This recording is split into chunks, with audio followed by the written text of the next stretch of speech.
Welcome to the fantasy audiobook. The opening fusion in One Punch Man. Chapter 61. Gill Island, a name that sounds a bit strange. However, the island's topography is fully worthy of its name. It consists of a straight cylindrical ground nearly 2,000 meters long as the main body, and at its end is connected to two elliptical land masses with a radius of 100 meters. Quite vivid. Every man will feel a very familiar feeling when he comes here. Except Sonic, of course. This is probably why the Beast Pirates and the Don Quixote family designated this place as their trading location. Bai Yi and others lurked at the junction of the cylindrical ground and the oval ground, using the dense woods as cover. In order not to be discovered, less than 30 people were left on the island. The only people on Marine's side were Aokiji and Byakuya, and the others were all members of the spy organization. There is no way, in terms of lurking technology and the intensity of individual combat, the spy organization is indeed much better than Marine. Everyone has a different division of labor. At this time, Sonic was also lurking on Gill Island. Just like Marine is inferior to the Secret Service organization in terms of stealth, and the Secret Service organization's hidden technology is just a younger brother in front of Sonic. After all, Sonic is an elite ninja who came out of the ninja village after very strict ninja training. If it weren't for the existence of the system, even Bai Yi wouldn't be able to sense where Sonic is hiding. While everyone was waiting, the two trading ships of the Don Quixote family and the Beast Pirates gradually approached Gill Island. Ling San spoke quietly and introduced the situation. According to our investigation, both parties to this transaction are sending senior cadres. Doflamingo sent out Torbal and Diamante, while the Beast Pirates sent out Drought Jack, one of the three disasters. Quote. Aokiji wondered, Drought Jack. Does Kaido value this deal so much? He even sent one of his three major signs. Bai Yi rolled his eyes and pretended to be curious. What do you think they are trading? They need so many senior cadres to accompany them. Ray-san explained, this is not yet certain, but it should be a very precious thing. In fact, everyone has the same answer in their heart. The deal between the Don Quixote family and the Beast Pirates may be their target this time, Maple Cecil Palace. However, no one dares to make an easy assertion without being certain. However, as long as they have such thoughts in their hearts, Bai Yi's words are not in vain. With this idea in mind, I then rescued Maple Cecil Palace from the trading items. If things develop this way, it will be smoother and everyone can accept it. Because it's no different than what they imagined. Under the surveillance of Bai Yi and others, the trading ship sent by the Don Quixote family and the mammoth on which Jack was riding met at the intersection of two oval-shaped lands. Under the moonlight, the shadow reflected by Jack's huge body completely enveloped Torbal and Diamante. A suffocating aura of wildness hit the nerves of Torbal and Diamante. It seemed that what they were facing was not a human being, but a giant elephant from the wilderness, which was full of oppression. A slightly weaker pirate might be frightened to death just by facing such an aura. Jack hummed, where are the things in the transaction? Take them out for me quickly, don't waste time. When Torbal and Diamante faced Jack, they didn't dare to neglect. They quickly asked people to move small boxes from the ship. After a while, a pile the size of a small hill was piled up. Jack's men also came forward to open the boxes and check whether the number was accurate. Because this was not the first transaction between the two parties, Jack did not test the efficacy of the artificial devil fruit on the spot. Anyway, he didn't think Doflamingo dared to deceive them. Boss Jack, we've finished counting. There are 100 artificial devil fruits in total. Jack nodded with satisfaction. Give them the money, load the boxes on the ship, and get ready to go home. According to the agreement between the two parties, a transaction will be conducted for every 100 artificial devil fruits created. The Beast Pirates purchased each artificial devil fruit for 10 million belly. That is, the transaction amount is 1 billion belly. Torbal and Diamante tremblingly accepted the 10 boxes that were handed to them. They didn't even have the courage to open them and take inventory, so they put them back on the ship. After all, the disparity in strength between the two sides is too great. Even if the Beast's Pirates don't give enough Bailey, there's nothing they can do. Torbal and Diamante, they can't take down Jack and force Kaido to pay, right? If Doflamingo hadn't been unwilling to hand over the artificial devil fruit technology, Kaido would not have been able to investigate the origin of the artificial devil fruit. According to Kaido's character, a deal. What a deal. Just grab them all without spending a penny. Aokiji watched the transaction between the two parties coming to an end and frowned. Aren't you going to make a move? Ray-san said calmly, wait a minute, I haven't seen any sign of Maple Cecil Palace yet. For Marine, it was enough to see that the Don Quixote family, one of the Shichibukai, and the Beast Pirates, one of the four emperors, had secret transactions. But for CP0 feet, these are secondary. Their operation this time just wants to retrieve Maple Cecil Palace. They will not act rashly until Maple Cecil Palace appears. When Bai Yi saw this, he couldn't help but feel a little anxious. If Jack and the others really ran away, then the show he had performed in front of Maple Cecil Palace would have been in vain. Not only that, it might even have self-defeating consequences. It makes people wonder if someone deliberately framed the crime of kidnapping the celestial dragons on the Don Quixote family. By then, all plans will be ruined. Since you won't take action, then I can only lure them into action. At this time, Sonic was lying in ambush in the jungle not far from Bai Yi. After receiving Bai Yi's order, Sonic shouted directly in the direction of Jack and others, there is a marine ambush in the woods at 10 o'clock, everyone, be careful. Although Sonic's voice was not loud, in this silent night, any abnormal sound was enough to arouse everyone's vigilance.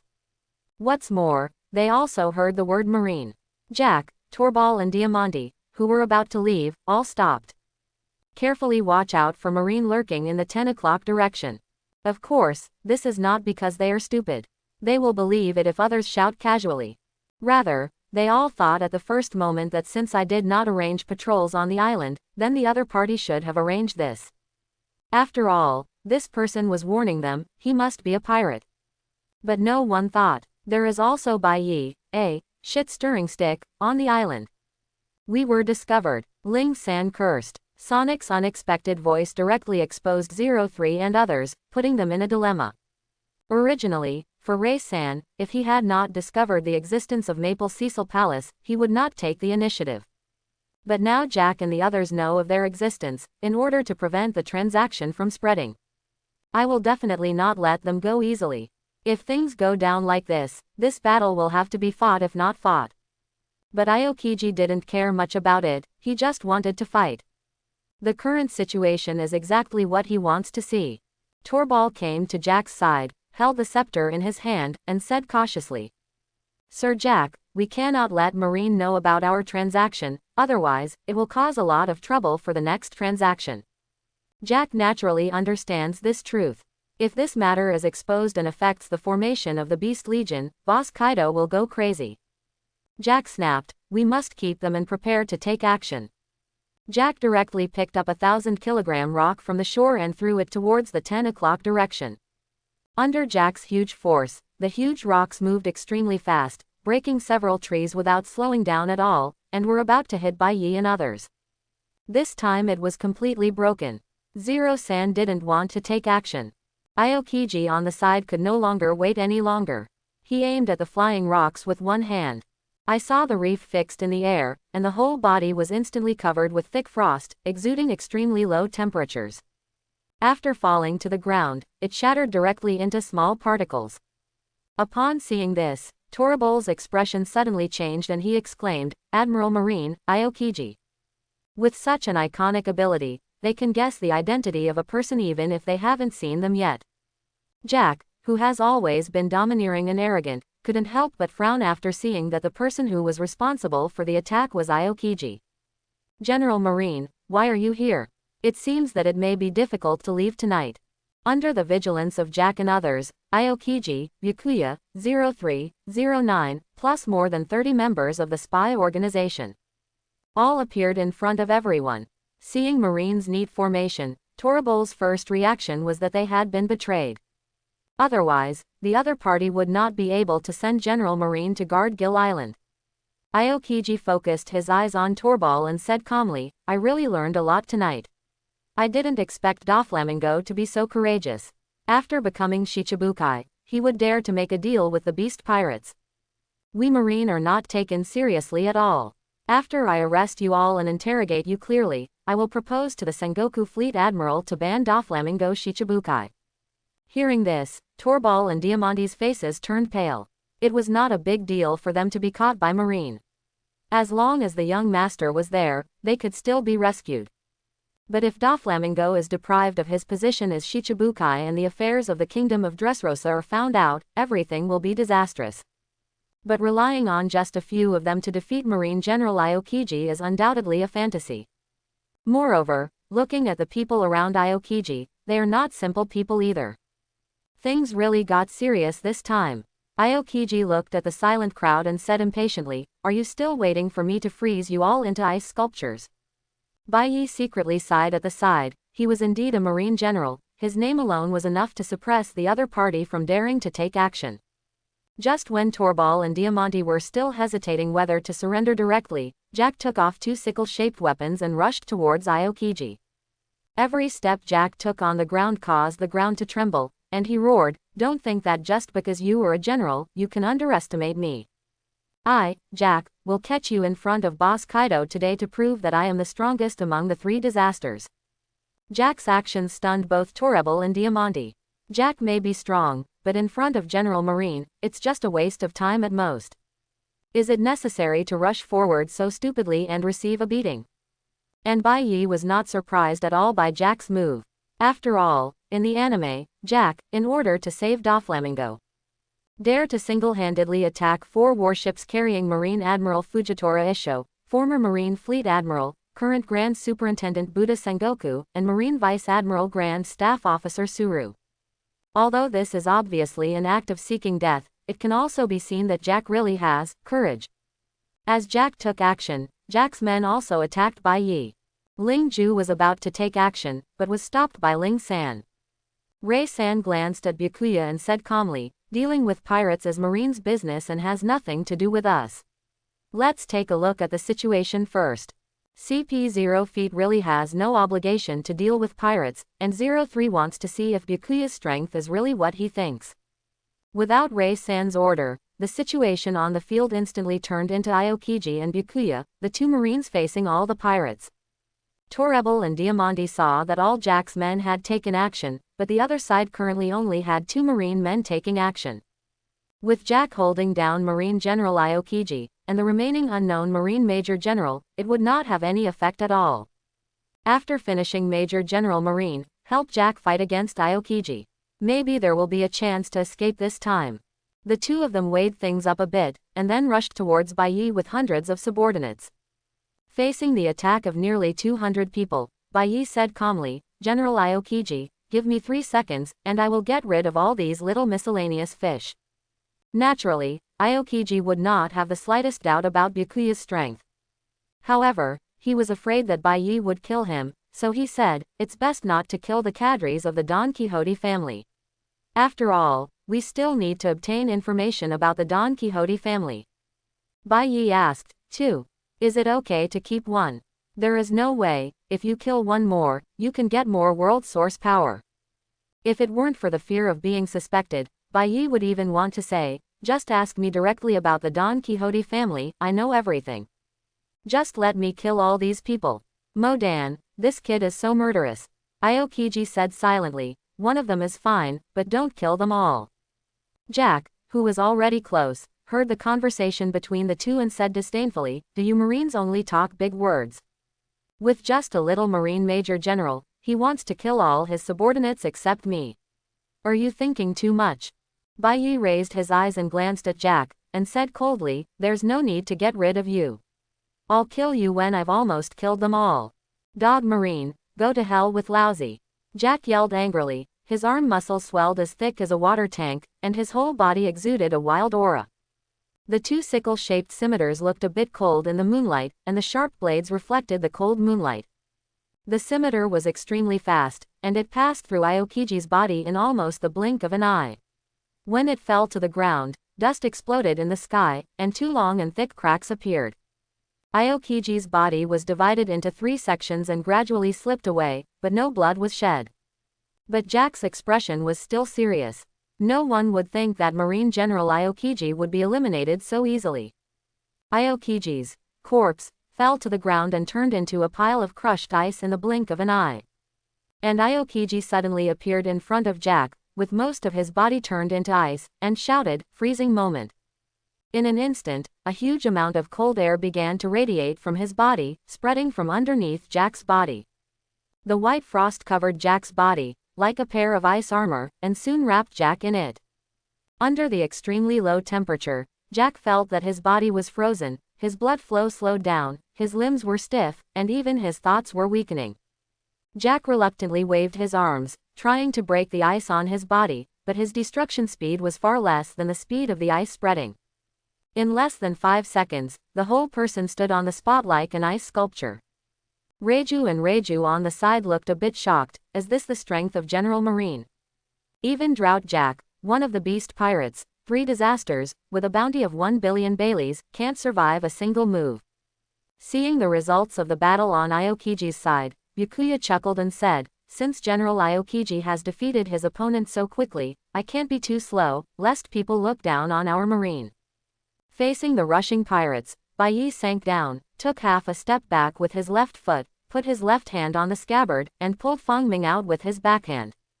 "Draw your sword and kill." The sword light flashed, and a giant sword energy swept past. The oncoming pirates only felt their eyes stinging, and their eyes were filled with darkness. More than 200 pirates just stayed in place motionless, the expressions on their faces seemed to be frozen. But as Baiyi put the sword into its sheath, "Run!" after the sound of the sword, more than 200 pirates were directly chopped in the waist, and the upper body began to slip from the waist. Scarlet blood overflowed from the wounds, and more than 200 corpses filled the air with the pungent smell of blood. Exactly 3 seconds. Drawing the sword and slashing is a move that all swordsmen know, and it is also the simplest move. However, being able to use such a simple move to exert such terrifying power as Baiyi. In addition to being strong, you also need to have a very profound study of kendo. This is the first time Aokiji has seen his junior brother actually take action. Unexpectedly, this move directly created the appearance of purgatory on earth. Looking at the sunny smile on Byakuya's face, even Aokiji, a user with frozen fruit ability, couldn't help but shudder. Looking at the extremely bloody scene, Aokiji seemed to suddenly think of something, and said helplessly, "Byakuya, didn't I tell you to leave one person alone? Why did you kill them all?" Baiyi was a little surprised and said innocently, "I'll keep it." Looking at the corpses and blood on the ground, Aokiji had a headache and said, "You're still here." Although it is an indisputable fact that the Don Quixote family and the Beast Pirates have transactions, Aokiji still wants to stay alive and interrogate more things. Only in this way can we be more confident in removing Doflamingo Shichibukai's position. Baiyi looked at the scene, fell into thinking, and murmured, "I really left one just now. Could it be that I didn't control my strength well?" Baiyi quickly rejected this idea. He still had enough understanding of his own strength. Every time you gain proficiency, the first thing you do is try to adapt to this power. Become familiar with this extra power and be able to use it freely. Since it can't be your own problem, there is only one possibility. Baiyi carefully recalled the scene when he took action. Because of Aokiji's instructions, he didn't hold back at all against Jack's pirates. 2 senior officers, the artificial devil fruit sheep ability user, Sipshead, and the artificial devil fruit springbok ability user Ginrami. The 2 bodies were lying at Baiyi's feet, with extremely frightened expressions on their faces. And the body of Torebel, the senior official of the Don Quixote family and the sticky fruit ability user, is also there. Originally, Torebel, as the person Doflamingo trusted the most, also knew the most. However, Baiyi really couldn't stand his vulgar appearance and his snot-like fruit ability, which was really disgusting. Therefore, Baiyi didn't say anything and just let it go back to the furnace and rebuild it. There is only one senior cadre left, Diamante, the user with flying fruit ability. Baiyi touched his chin and thought, "I probably didn't kill this guy." Baiyi found Diamante's corpse from the pile of corpses. His body was covered in blood and his face was pale, obviously due to excessive blood loss. Moreover, his chest did not rise and fall, and he looked like a dead person. But Diamante could hide it from others, but she couldn't hide it from Baiyi. After all, Baiyi was the one who wielded this sword. He had full grasp of the situation at that time. I didn't expect that this guy Diamante would actually pretend to be dead. He was really a thief. Bai Yi kicked Diamante a few times in annoyance, and said impatiently, after all, he is a senior member of the Don Quixote family, a great pirate with a bounty of 90 million berries. Don't you feel embarrassed just lying in a pile of dead people and pretending to be dead? Diamante was filled with fear. He didn't expect that even though he was pretending to be like this, he was discovered by the terrifying Major General Marine. Bah, what a Marine Major. He has never seen such a strong Major General Marine in his life. No matter, you have to pretend to be dead to the end. If you admit that you are pretending to be dead now, you will be really dead. After Bai Yi finished speaking, Diamante remained motionless, as if I was dead. Seeing this, Aokiji thought that Bai Yi was afraid of his own blame, so he said that Diamante was pretending to be dead. So, he said, Byakuya, forget it if you die. Anyway, the Don Quixote family's collusion with the beast pirates has been confirmed. Who knows? Bai Yi ignored Aokiji, but took out Feng Ming, pointed at Diamante, and said viciously, if you still pretend to be dead, I will cut off every piece of your body. Can you put it on? Hearing Bai Yi's murderous words, Aokiji, 03 and 09 could not help but shudder. What kind of evil person is this guy? He doesn't even spare the dead. And they also cut off the flesh of the dead body piece by piece. What a pervert. Although Bai Yi showed strength just now, killing 200 pirates with one sword, Ling San was shocked, and even more determined to invite Bai Yi to join CP0. But now looking at Bai Yi's perverted behavior, Ray San began to consider whether he really wanted to bring Byakuya into CP0. With the murderous nature this guy showed just now, can he safely serve as a dog for the Celestial Dragons? Don't just slaughter Marie Joa. At that time, he, the guarantor, will directly become the most responsible person. Thinking of this, Zero-san has decided not to win over Bai Yi, the ticking time bomb. Lest one day he would be implicated in this scourge and die. Ray-san even thought of an excuse to refuse.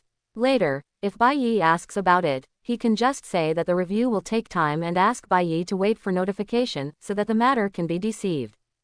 And Aokiji was also shocked by Byakuya's perverted behavior. Looking at the entire marine, even the hawkish marines headed by Akainu were not as ruthless as Byakuya. Aokiji thought that he had brought pressure to Byakuya, so Byakuya did this. So, he tried to dissuade her again. Bai Yi, just die, there's really no need to do this. Bai Yi looked at Diamante who insisted on lying dead, and anger welled up in her heart. Do you really think Lousy doesn't dare to take action? Okay, since you are so willing to pretend, Lousy will let you pretend. Seeing that Bai Yi really wanted to torture the corpse, Ling San and others looked at Bai Yi with a little more fear in their eyes.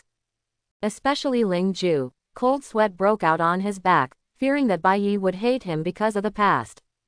On the sea, most people are afraid of powerful people or people with cruel methods.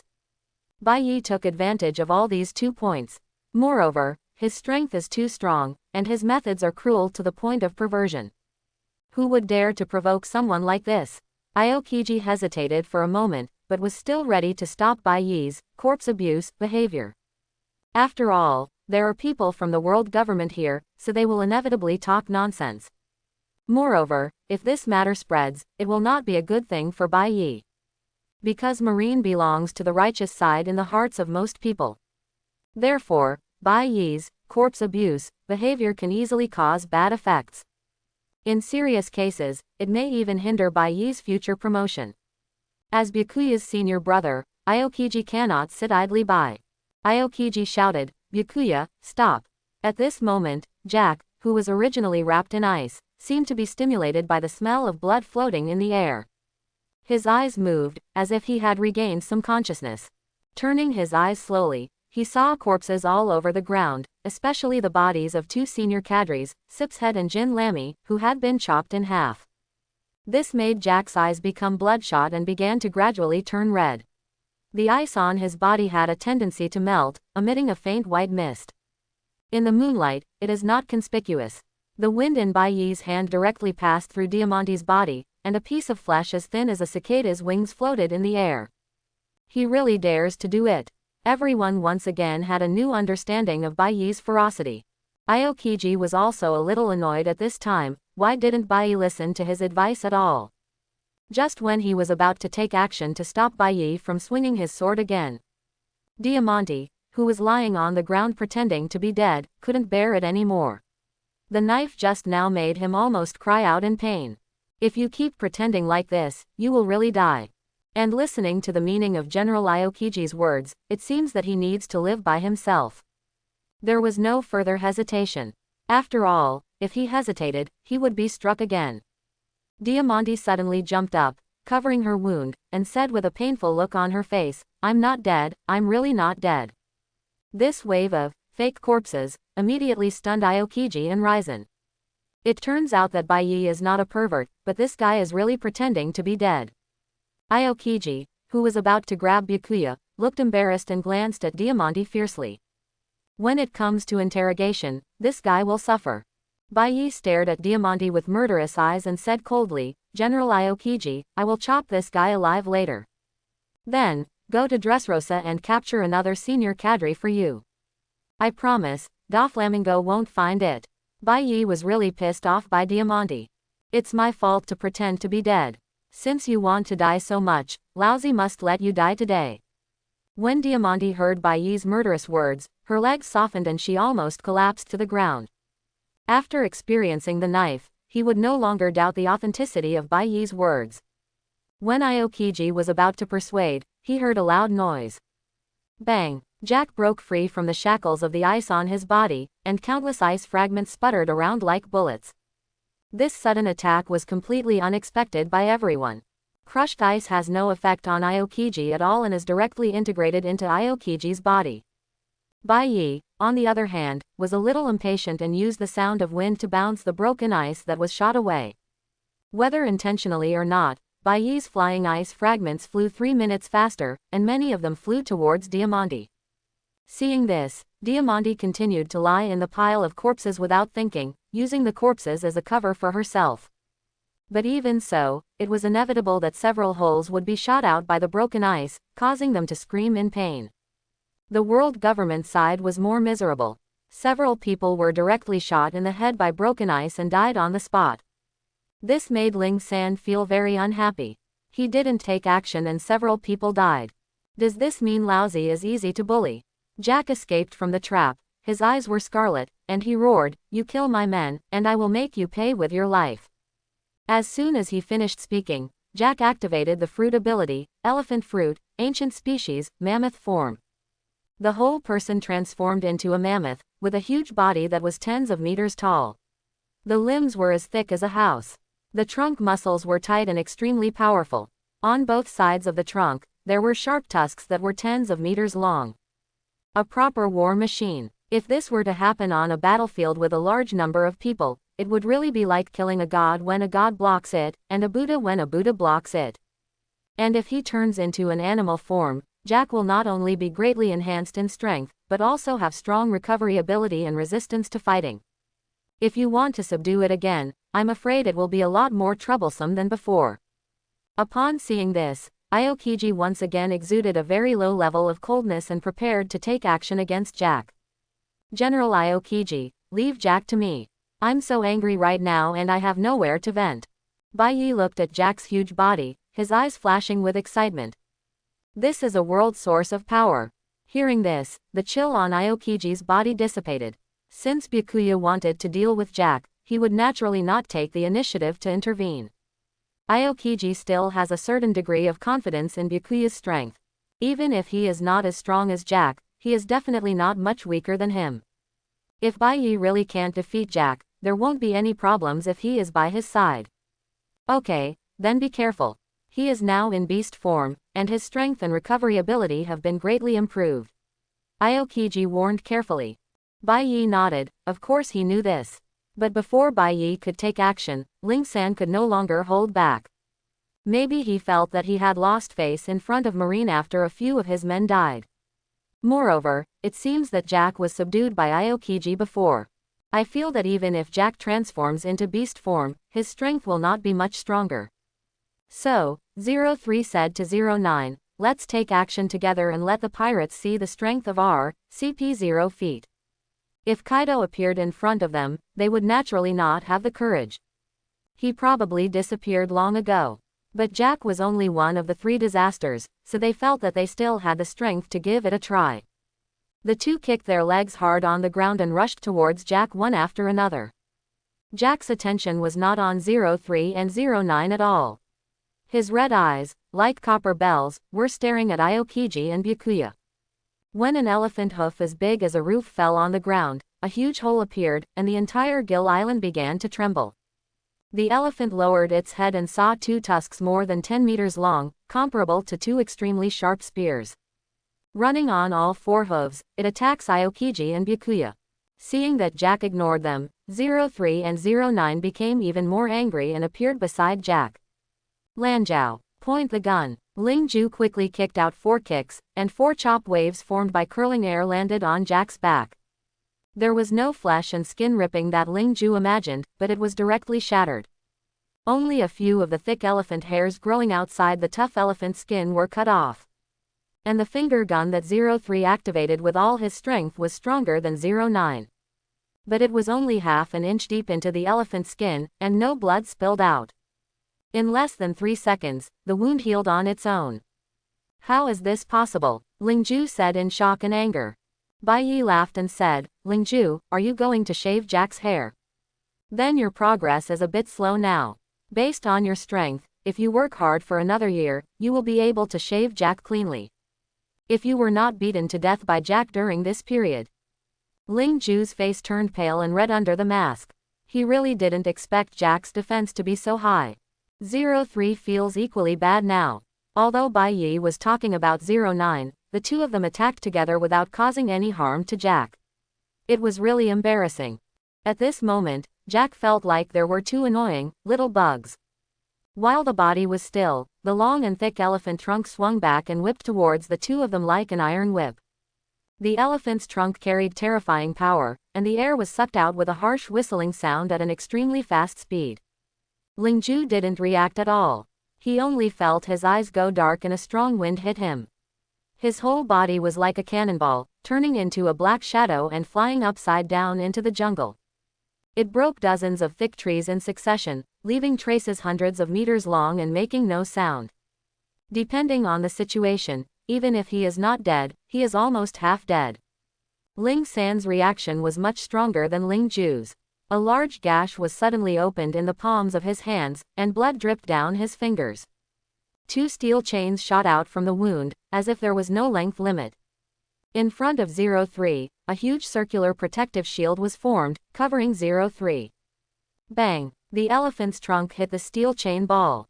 Because the weight was too heavy, it was only pulled out more than 100 meters away. It landed not far away and made a big hole in the ground. The steel chain was untied, revealing Ling San inside.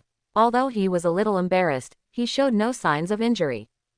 But the wound on the palm extending from the steel chain was still dripping with blood.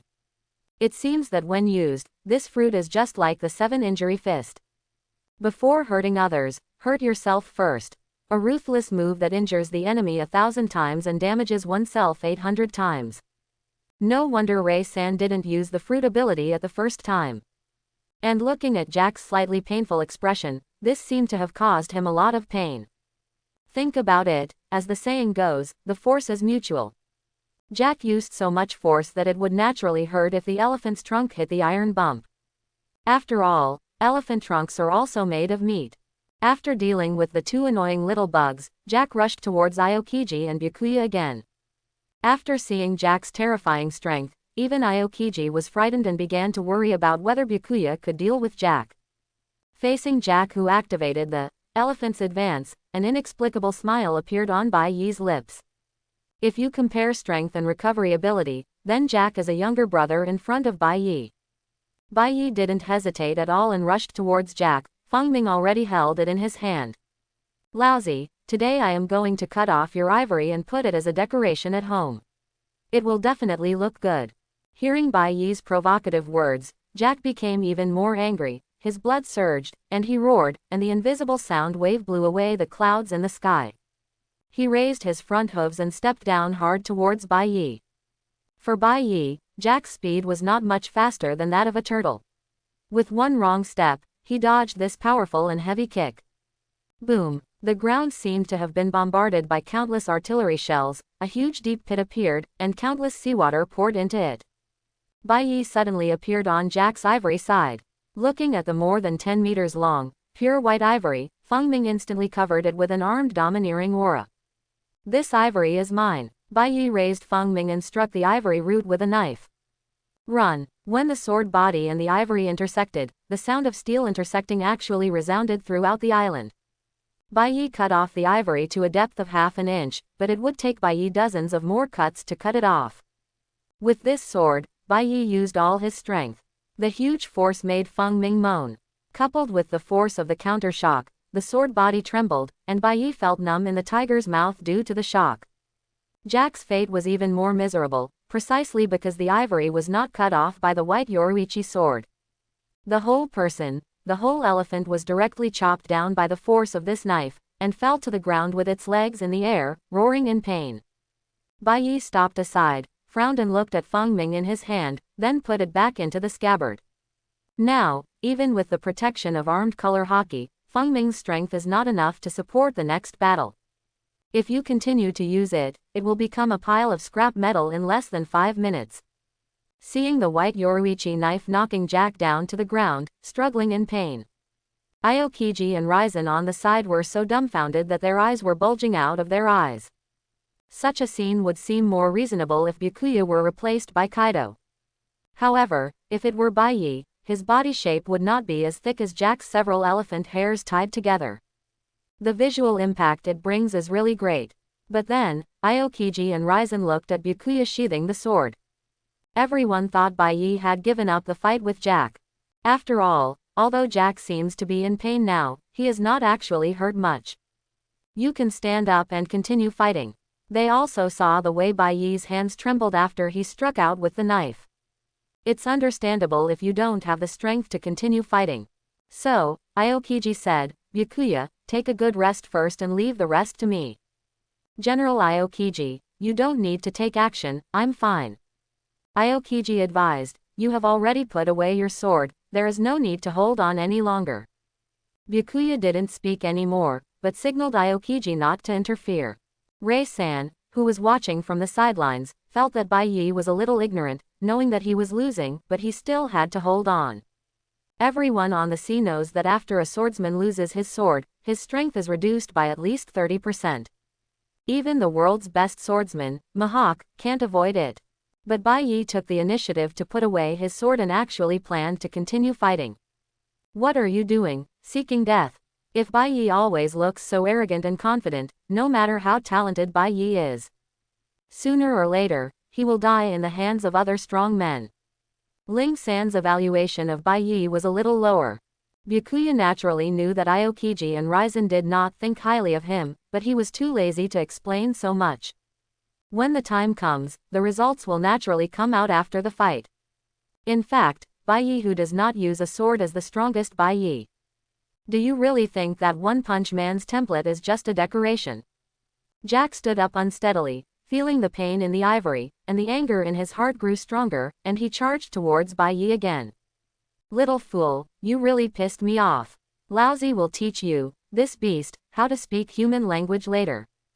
Bai Yi looked at Jack who was rushing towards him, stretched out his hands, and took half a step back with one foot without even making any evasive movement.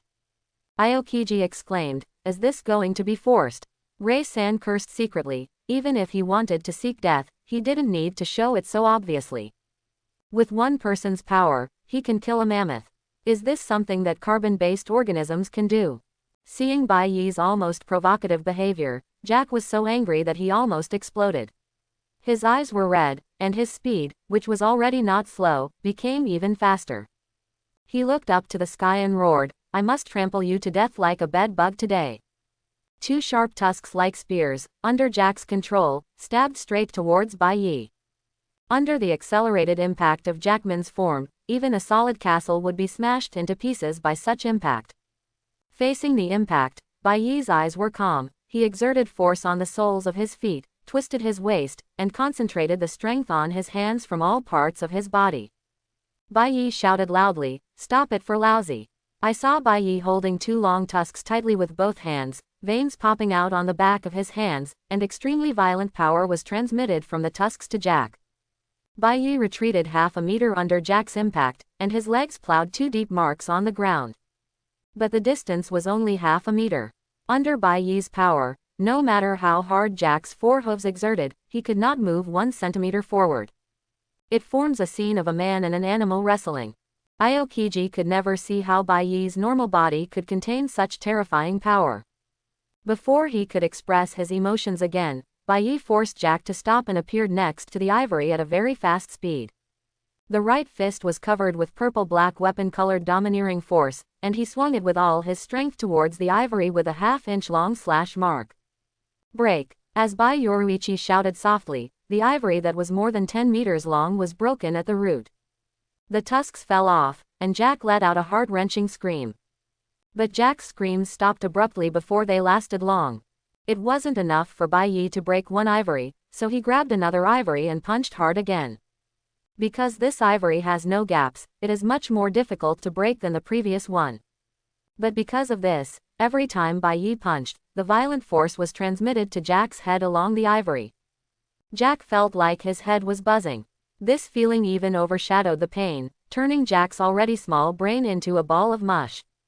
Crack! When Bai Yi threw his 17th punch at an extremely fast speed, the ivory finally couldn't hold on and fell down. At this time, Jack collapsed on the ground, his eyes were dull, and his limbs were twitching, which seemed abnormal. Of course, no matter who encounters such a thing, it is probably not normal. Even Aokiji and Zero-san were horrified when they saw Byakuya's cruel behavior. This is simply a humanoid monster. Shiro Yoruichi kicked Jack's relatively soft abdomen. The terrifying force made Jack feel that his internal organs had been kicked to pieces, and he was kicked hundreds of meters away. Jack's huge body hit a small hill, instantly crushing the hill to the ground, splashing countless gravel and smoke, which were covered by the stones.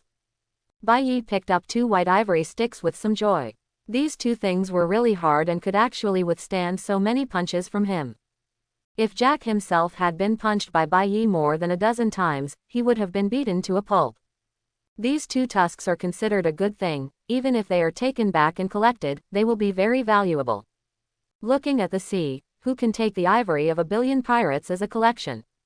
Moreover, this pirate is one of the 3 signatures of Kaido, one of the 4 emperors. Although, such a move is undoubtedly provoking Kaido. But Bai Yi doesn't care about this. If Kaido is unhappy, let him do it. It would also be nice to have another pair of dragon horns in the collection at that time. Just as Bai Yi was thinking wildly, the voice of the system suddenly sounded in his mind. Forgeable items found. Ivory 2, recycling price, 100 points of world source power root. Recycle. What? Can these 2 things be recycled? Wait, what do you mean by forgeable items? Bai Yi looked at the 2 tusks in his hand curiously, but did not make a choice immediately.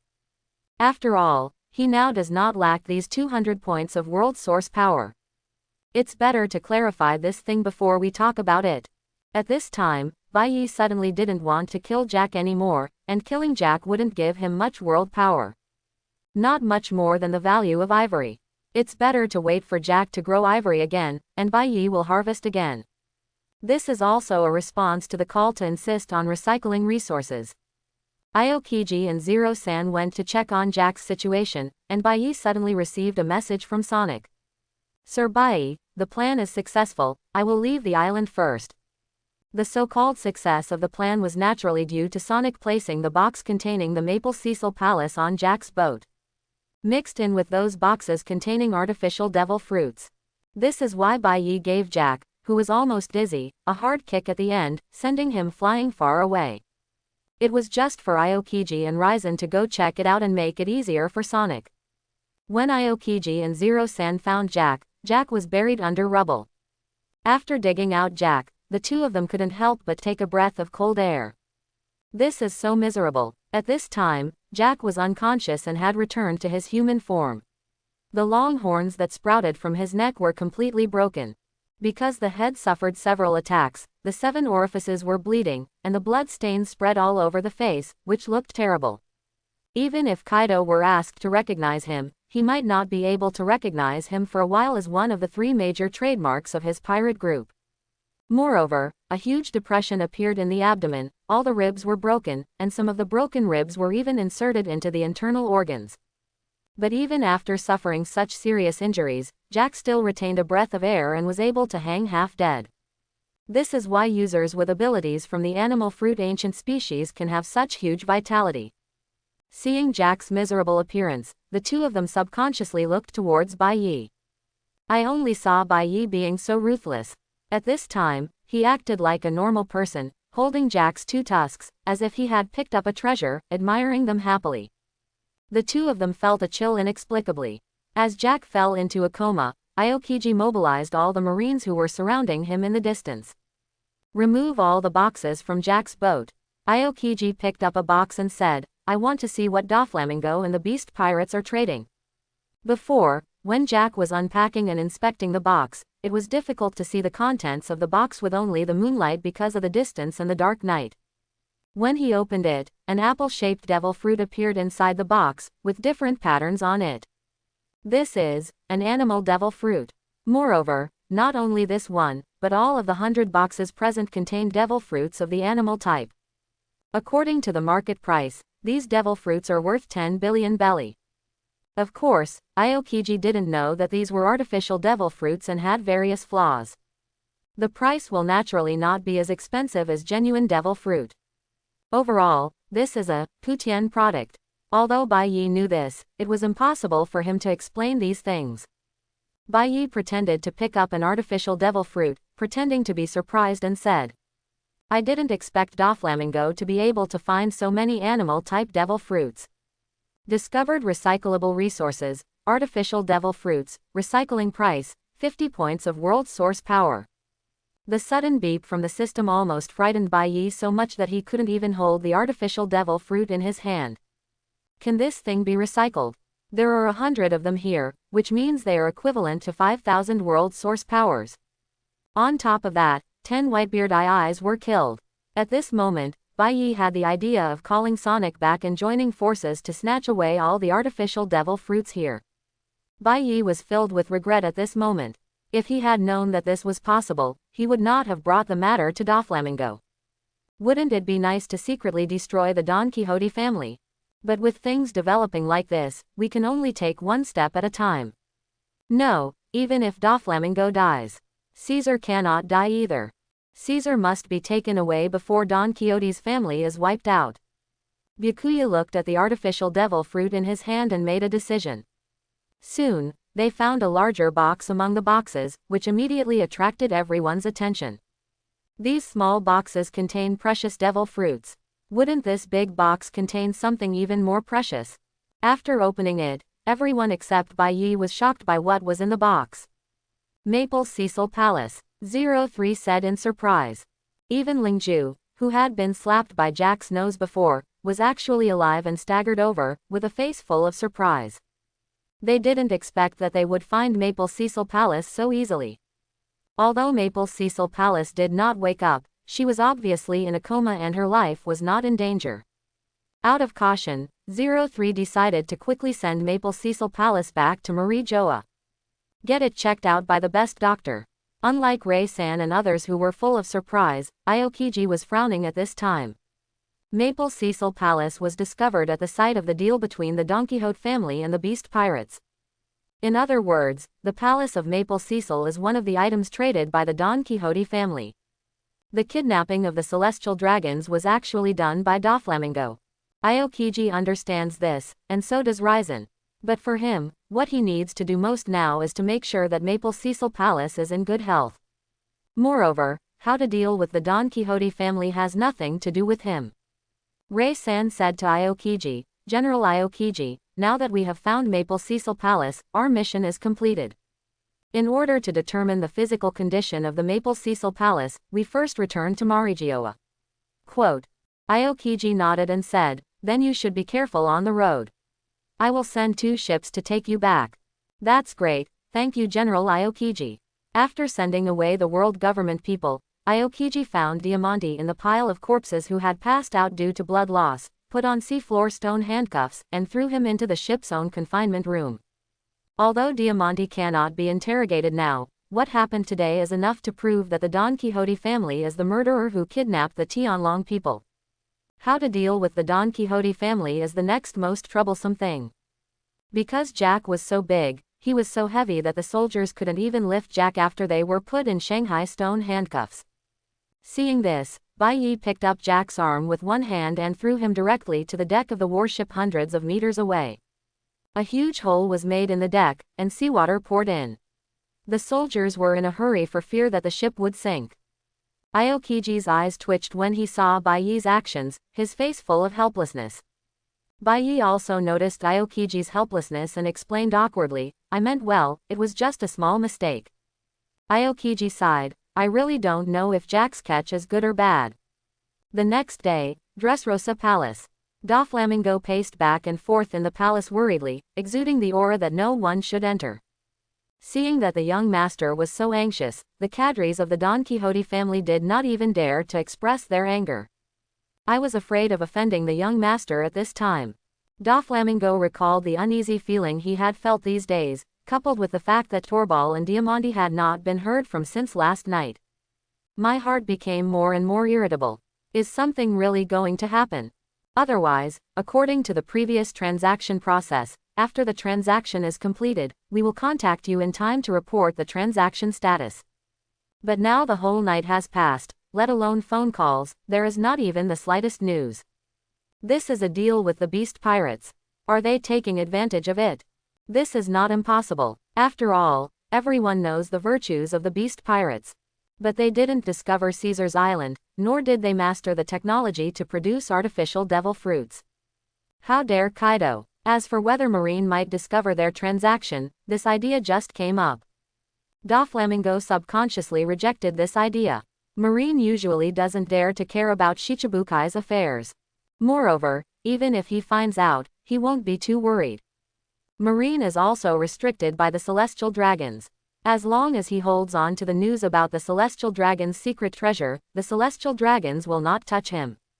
Young master. Just as Doflamingo was thinking, Bafaro's voice suddenly sounded at the door. Buffalo is the user with the ability of Paramesh's spinning fruit, which can spin and fly in the sky like a propeller. So last night, when Doflamingo didn't receive any news, he sent Bafaro out to check the situation. Doflamingo looked at the anxious look on Bafaro's face, and his heart skipped a beat. Maybe something really happened. Buffalo took a few breaths before reluctantly speaking, "Young master, something happened to Torbal and the others." After getting the accurate news, Doflamingo, who was a little impatient at first, became calm now. Doflamingo asked with a gloomy face, "Tell me slowly about the situation on the island. Don't miss any details. When I arrived at Gill Island last night, there were many large holes on the island, and there were more than 200 severed corpses. I found." Speaking of this, Buffalo paused subconsciously and looked at Doflamingo cautiously. Doflamingo asked with a trembling voice, "What did you find?" Buffalo gritted his teeth and said, "I found Torbal's body." As soon as he finished speaking, an invisible aura suddenly emanated from Doflamingo. The originally clear sky was instantly covered by dark clouds, causing the entire Dressrosa to be shrouded in dark clouds. Crack, click, under the pressure of the momentum, cracks appeared on the seats in the hall, and some even split into two halves. All the cadres fell to their knees and crawled in front of Doflamingo, trembling all over. Everyone knows that Torbal, when Doflamingo was young, was sure that he had the qualifications to become a king. He was willing to become the first subordinate of Doflamingo, who was only 9 years old, and made great contributions to the establishment of the Don Quixote family. In Doflamingo's heart, Torbal is not only the most trustworthy subordinate. He is even more like a godfather-like figure. But now Torbal is dead, and he was cut in half with a knife. How can Doflamingo not be angry? Doflamingo asked coldly, "Did the beast pirates do this?"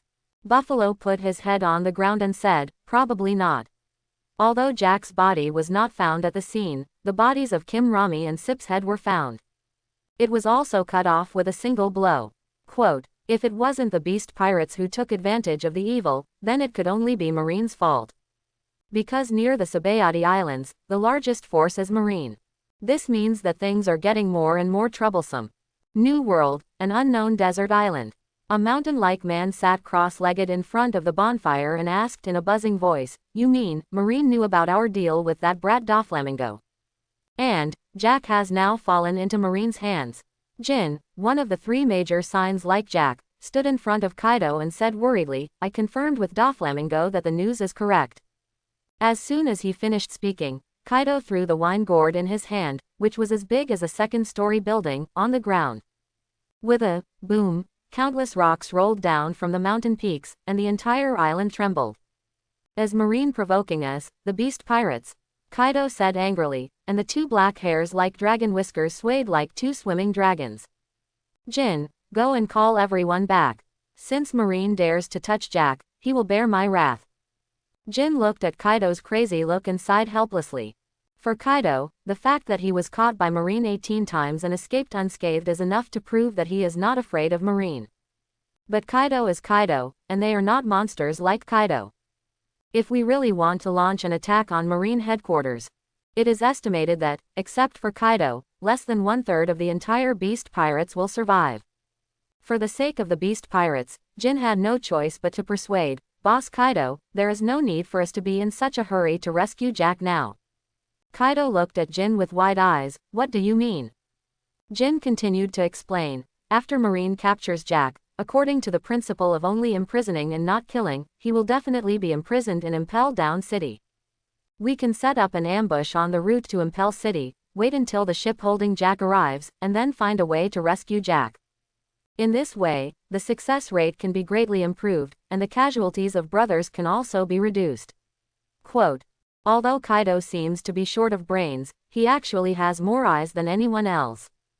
Just now, the reason why I wanted to show that I would rather storm Marine headquarters for Jack's sake. Just to let his subordinates know that he, the boss, is loyal enough. Now, Jin has proposed a plan that suits his heart, and he naturally has no reason to refuse." Kaido pretended to think carefully for a while before agreeing. "Okay. In order to reduce brothers' casualties, I will do it according to your method. In order to ensure that things go successfully the first time, you go and call Quinn back. Moreover, I will also take action this time to let Marine know the price of provoking the beast's pirates."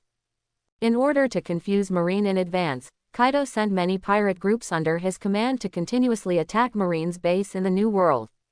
The attitude shown is that if you don't let my brother go, I will kill all the Marines in New World. As the beast pirates and the Don Quixote family continued to exert their strength, the entire sea was turned upside down. The Marine branch base in New World was attacked by the crazy beast pirates. Many Marine branch bases have become endangered. Because of this, Zhang hair turned a lot gray. Even Garp, who had just taken a vacation, was called back by the Warring States period and sent to guard the Marine branch base. Otherwise, the loss to the Marine branch base would be too great. Not only that, after the Maple Cecil Palace woke up, it said something about artificial devil fruits. Moreover, it was determined that Doflamingo was responsible for holding him hostage, in order to use himself to make a deal with the beast pirates.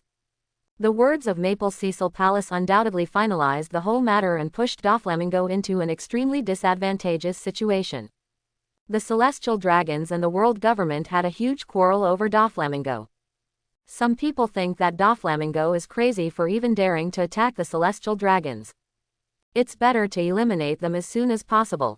And some people, because of the news that Doflamingo has the secret treasure of the Tianlong people, are a bit wary and don't dare to attack Doflamingo. Just when everything in the sea was in chaos, Bai Yi, who was the instigator, was lying leisurely in the office. Holding juice in one hand and dessert in the other, he counted how much world power he gained in this operation. Host, Bai, Template, One Punch Man, Saitama. Fusion Degree, 30%. World Source Power, 8000. Fusion Degree 30% 31%, requires World Source Power, 2100. Special Skills. Imperial Engine, Armed Color Hockey LV8+, Knowledge Color Hockey LV8+. Swordsmanship LV9+, Infinite Recovery Passive. Summoned, Sonic Ninja, Sonic Plus. This look almost made Bai Yi spill juice on herself. He actually just added 900 points of World Source Power. Less than 1/5 of that batch of artificial devil fruits. Bai Yi carefully looked through the system prompts and found out that these 900 points of world source power all are obtained by killing characters. It does not change the world source power that the plot increases. Could it be that because the Don Quixote family still exists, it means that the plot has not completely changed, so it did not give me the source of the world? While Bai Yi was thinking, he suddenly thought of the trophy of this operation, Jack's pair of ivory. Because the artificial devil fruits were considered stolen goods, Marine took them all away. The ivory was taken by Bai Yi alone from Jack and was considered his personal trophy. Bai Yi looked at the two spear-like tusks. These two things, relying on their own hardness, if they can be made, they are probably good and fast knives at best. While speaking, Bai Yi took out Feng Ming from his waist and chopped it on the ivory without leaving any marks on it. Whether to choose fusion. If fusion is required, it will cost world source power, 300 points. Before Byakuya could sigh, the system's sudden notification sound stunned Yoruichi. What does it mean? Can Feng Ming merge with the ivory in his hand? At this time, Bai Yi remembered that when he first obtained the ivory. The system has reminded me that ivory is a forgeable item. Could it be possible to spend the world's energy to build it? This system might as well be called an all-purpose system. A template system alone is really not enough to demonstrate the diversity of its functions. Originally, Bai Yi was planning to wear a knife instead. Now it seems that if Feng Ming can be forged and fused, it just saves the time to find a knife. Moreover, after using this period of time, Bai Yi felt that Feng Ming was quite easy to use. If I want to change it, I would be a bit reluctant to do so. However, since forging is to be carried out, Bai Yi will not only use these two tusks. If you want to do it, make a good knife. The Sabayati Islands are basically the largest trading place on the sea, and everything is sold here. Bai Yi asked Smoker to go to major auction houses to purchase various ores suitable for forging weapons. Naturally, Smoker did not dare to neglect Bai Yi's orders. Immediately take the soldiers to major auction houses and weapons stores to look for ores. At first, all the major auction houses were frightened. They thought Bai Yi, the butcher, was going to ransack his house, and they were so frightened. Later, after learning that Bai Yi was going to collect ore, everyone rushed to deliver the ore to the marine base for free. In their opinion, this was the butcher's first collection. If you send it up quickly, you might be able to get a good deal in front of Bai Yi in the future. Because the famous knives in the sea are not very expensive, and the ore price is even lower, so the gifts they give are a bit crazy. In just one day, a hill made of various precious ores was built at the marine base.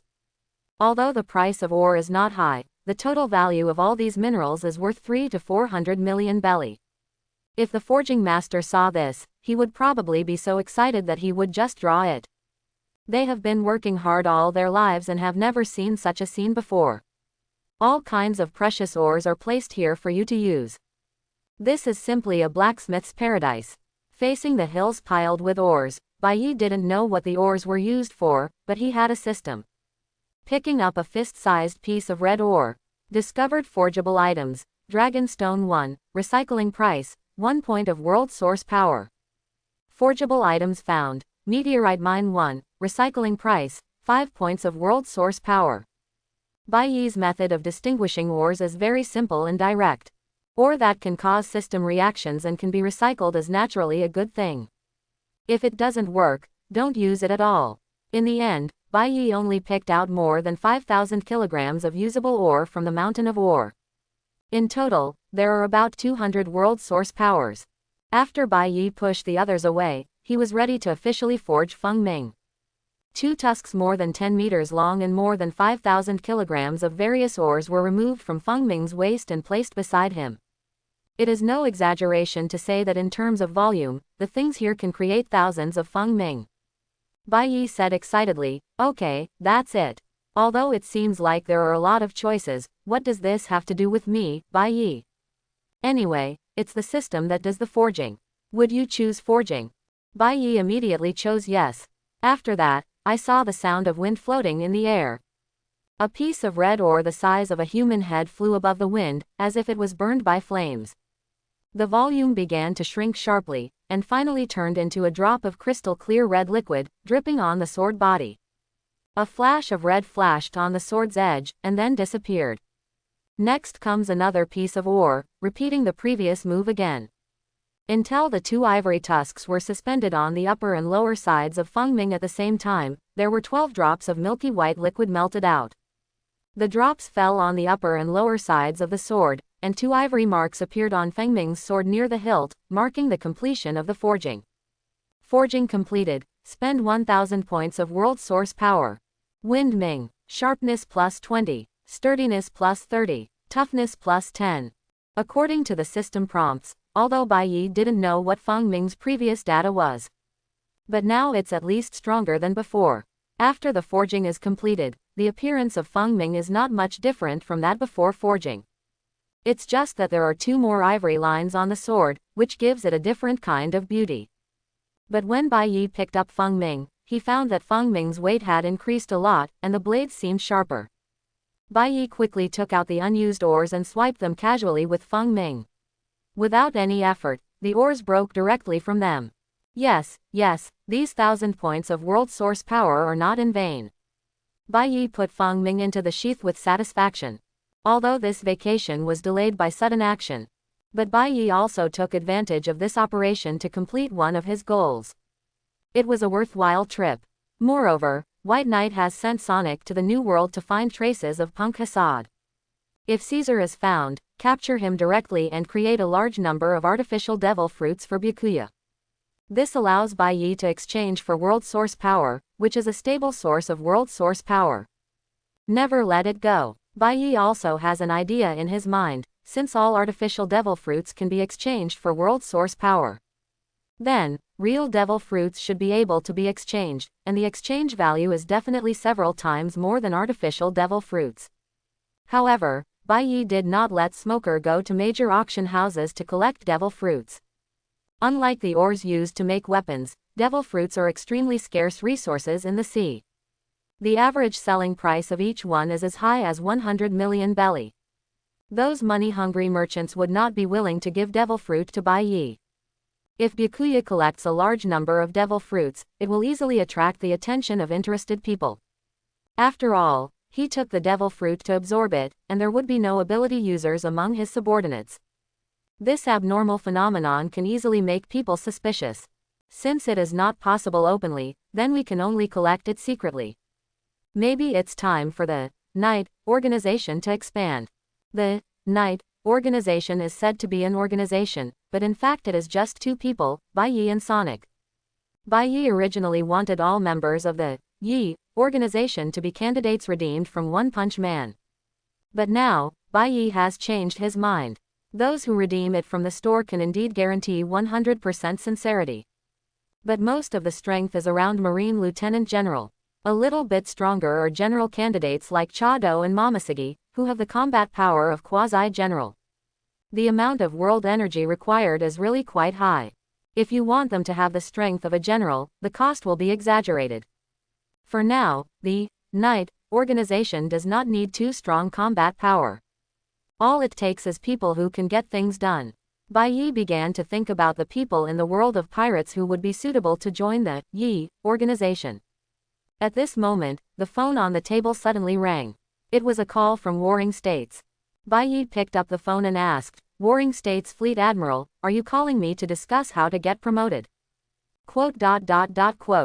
There was silence on the Warring States side. Isn't it a promotion? Then you want to discuss the vacation with me, right? This vacation can be extended for half a month. After all, I have contributed a lot to this operation. ...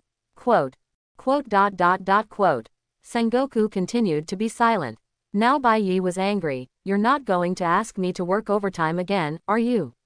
Is there no one in Marine anymore? Stare at me and use it to my death. Believe it or not, Laozi will submit his resignation right now. Warring States was immediately confused by Bai Yi. Hey guys, you're Fleet Admiral, I'm Fleet Admiral. Have you ever spoken like this? But think about it again during the Warring States period, what Bai Yi did during this period. The lawless zone was rectified and the celestial dragons were rescued.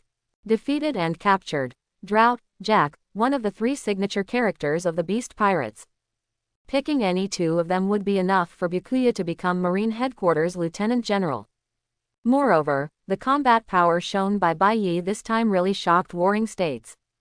Defeating Jack without any damage is truly a general-level combat capability. Marine is short of people right now. This is a golden pimple. If he really gets angry and runs away, he won't even have a place to cry.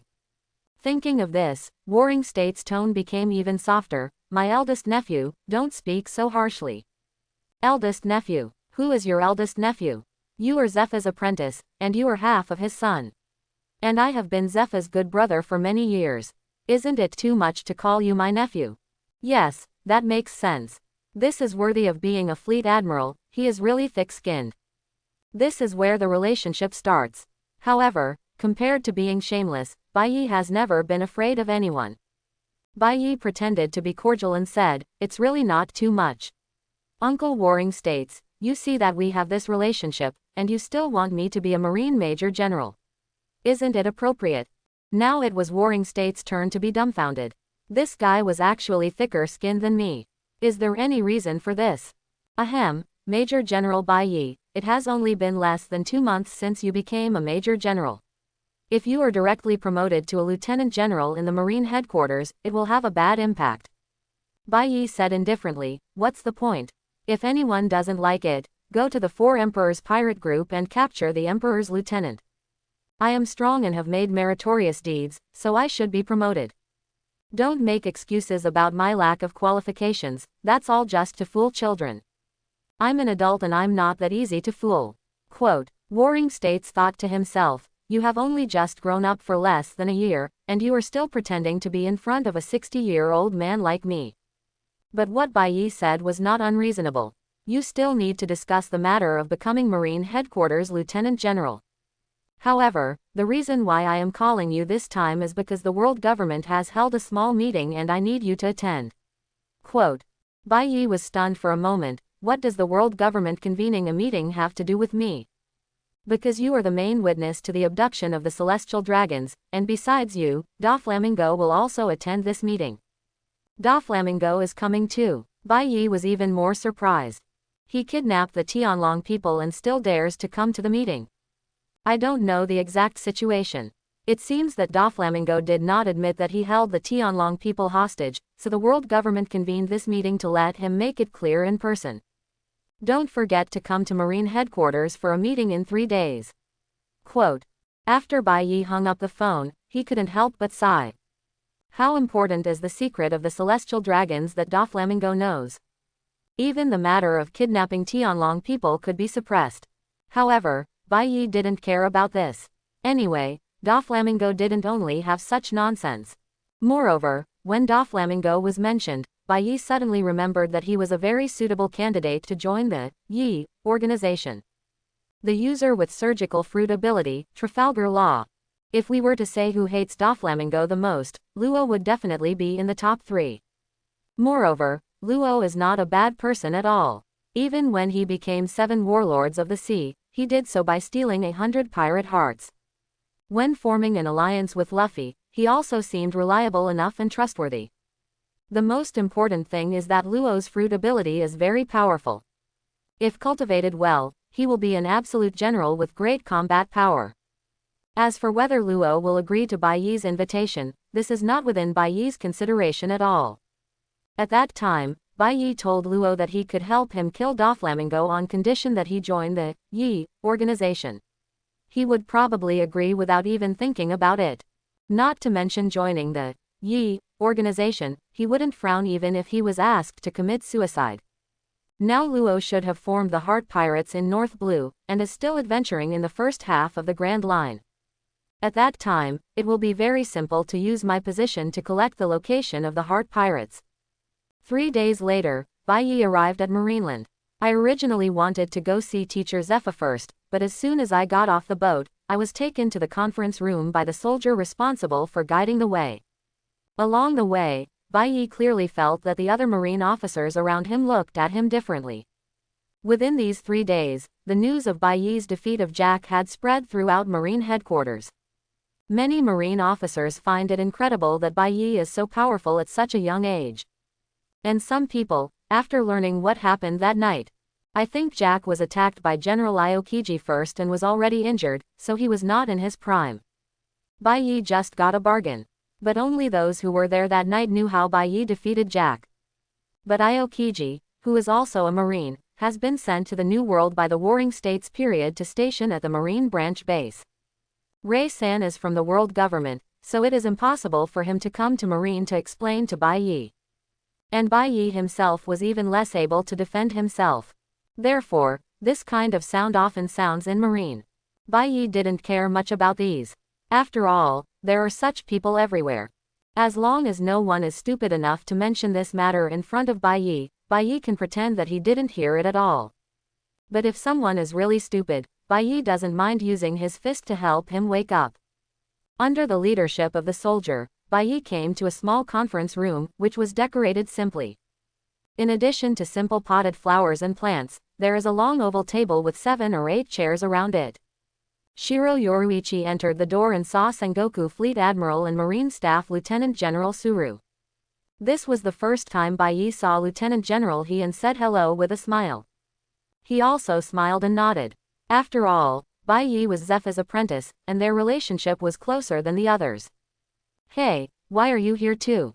Bai Yi took another look and saw that the person representing world government was actually an old acquaintance, Ray-san. Ray-san explained, ahem, since I discovered the Maple Cecil Palace, I came to the meeting on behalf of the world government.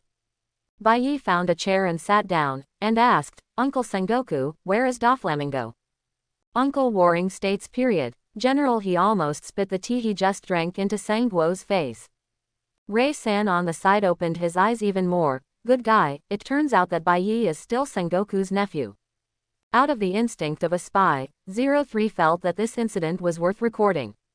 He asked curiously, Warring States, when did Bai Yi become your nephew?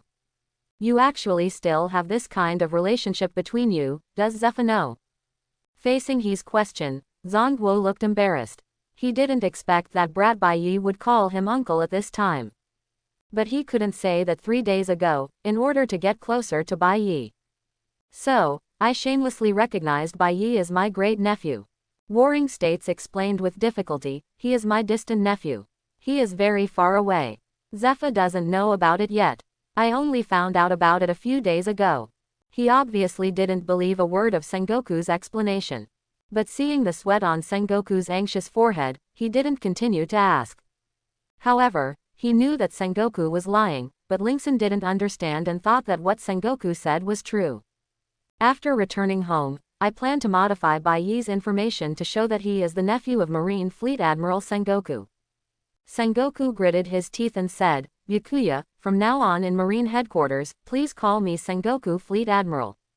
Regarding the embarrassment of the Warring States period, Bai Yi saw it in his eyes and smiled in his heart. Do you really think that my uncle, Bai Yi, is so easy to be? Sooner or later you will be tricked to death. Everyone waited for half an hour before Doflamingo walked in with a dark face. Those who didn't know thought he had been waiting for half an hour. This is the first time Byakuya sees Doflamingo. He has blonde hair, sunglasses, a pink feathered coat, 9/4 pants, and pointed shoes. He walks at an arrogant pace and looks very unbeatable. He is such a spirited young man, if only he could perform a flower shake on the spot. Bai Yi would think that this Doflamingo also traveled through time. Seeing that everyone had arrived, Warring States returned to his serious look. Since everyone is here, let's start the meeting. Ray-san was the first to ask, Doflamingo, was it you who kidnapped the celestial dragons? No, Doflamingo's attitude was very tough. He leaned his legs on the table and didn't care at all that this was Marine Headquarters. But Maple Cecil Palace was discovered at the transaction site between you and the Beast Pirates, and Maple Cecil Palace said that it had heard about artificial devil fruits. I think only the senior cadres of your Don Quixote family will know about this, right? Ray-san stopped Doflamingo directly with just one sentence. Doflamingo is still curious about this matter. Where did Maple Cecil Palace hear the news about artificial devil fruits? Doflamingo's thoughts surged and he defended himself. Maybe the news about the artificial devil fruit got out, and others knew about it and deliberately framed me. Spread it out. Even Marine and CP0 Feet don't know this news. Apart from the senior cadres of the Don Quixote family, Who else can know this news? In fact, there are still some, and the beast pirates, as the other party to the transaction, naturally know it. But if you suspect that the news came from the beast pirates, others will wonder if there is something wrong with your brain. Seeing that Doflamingo remained silent, Zero-san didn't ask any more questions. Sengoku asked, Doflamingo, is there anything else you want to say? Doflamingo suppressed his murderous intention and asked, I want to know who killed Torbal. Bai Yi, who was on the side, said faintly, you mean that disgusting snot-nosed man? I was the one who killed him. I remember that I cut him in half with one sword. As soon as Bai Yi's words came out, Doflamingo stood up like a ignited explosive barrel. He looked at Bai Yi with red eyes, his murderous intention almost condensed into substance. Conqueror's domineering force is also ready to move, exuding an invisible aura that oppresses Bai Yi. Hey, hurry up, Doflamingo, you still want to do something to me here. Bai Yi put his hands in his pockets and rested his legs on the table. He leaned on the chair and said calmly, if you want to do something, come quickly. I'm really eager for you to do it. Doflamingo gritted his teeth and said, are you Bai Yi? He had seen Bai Yi's photos before, but for him, little people, like Major General Marine, such as Bai Yi, usually forget about them after seeing them and cannot remember them at all. But such a little man actually showed such an arrogant attitude in front of him now. You look like I will look down on you if you don't do anything. Bai Yi looked directly into Doflamingo's eyes and suddenly smiled. Yes, let me tell you, not only Torbal, but also that Diamante who pretended to be dead. After his interrogation is over, I will slowly kill him with one knife. Quote. You are looking for death.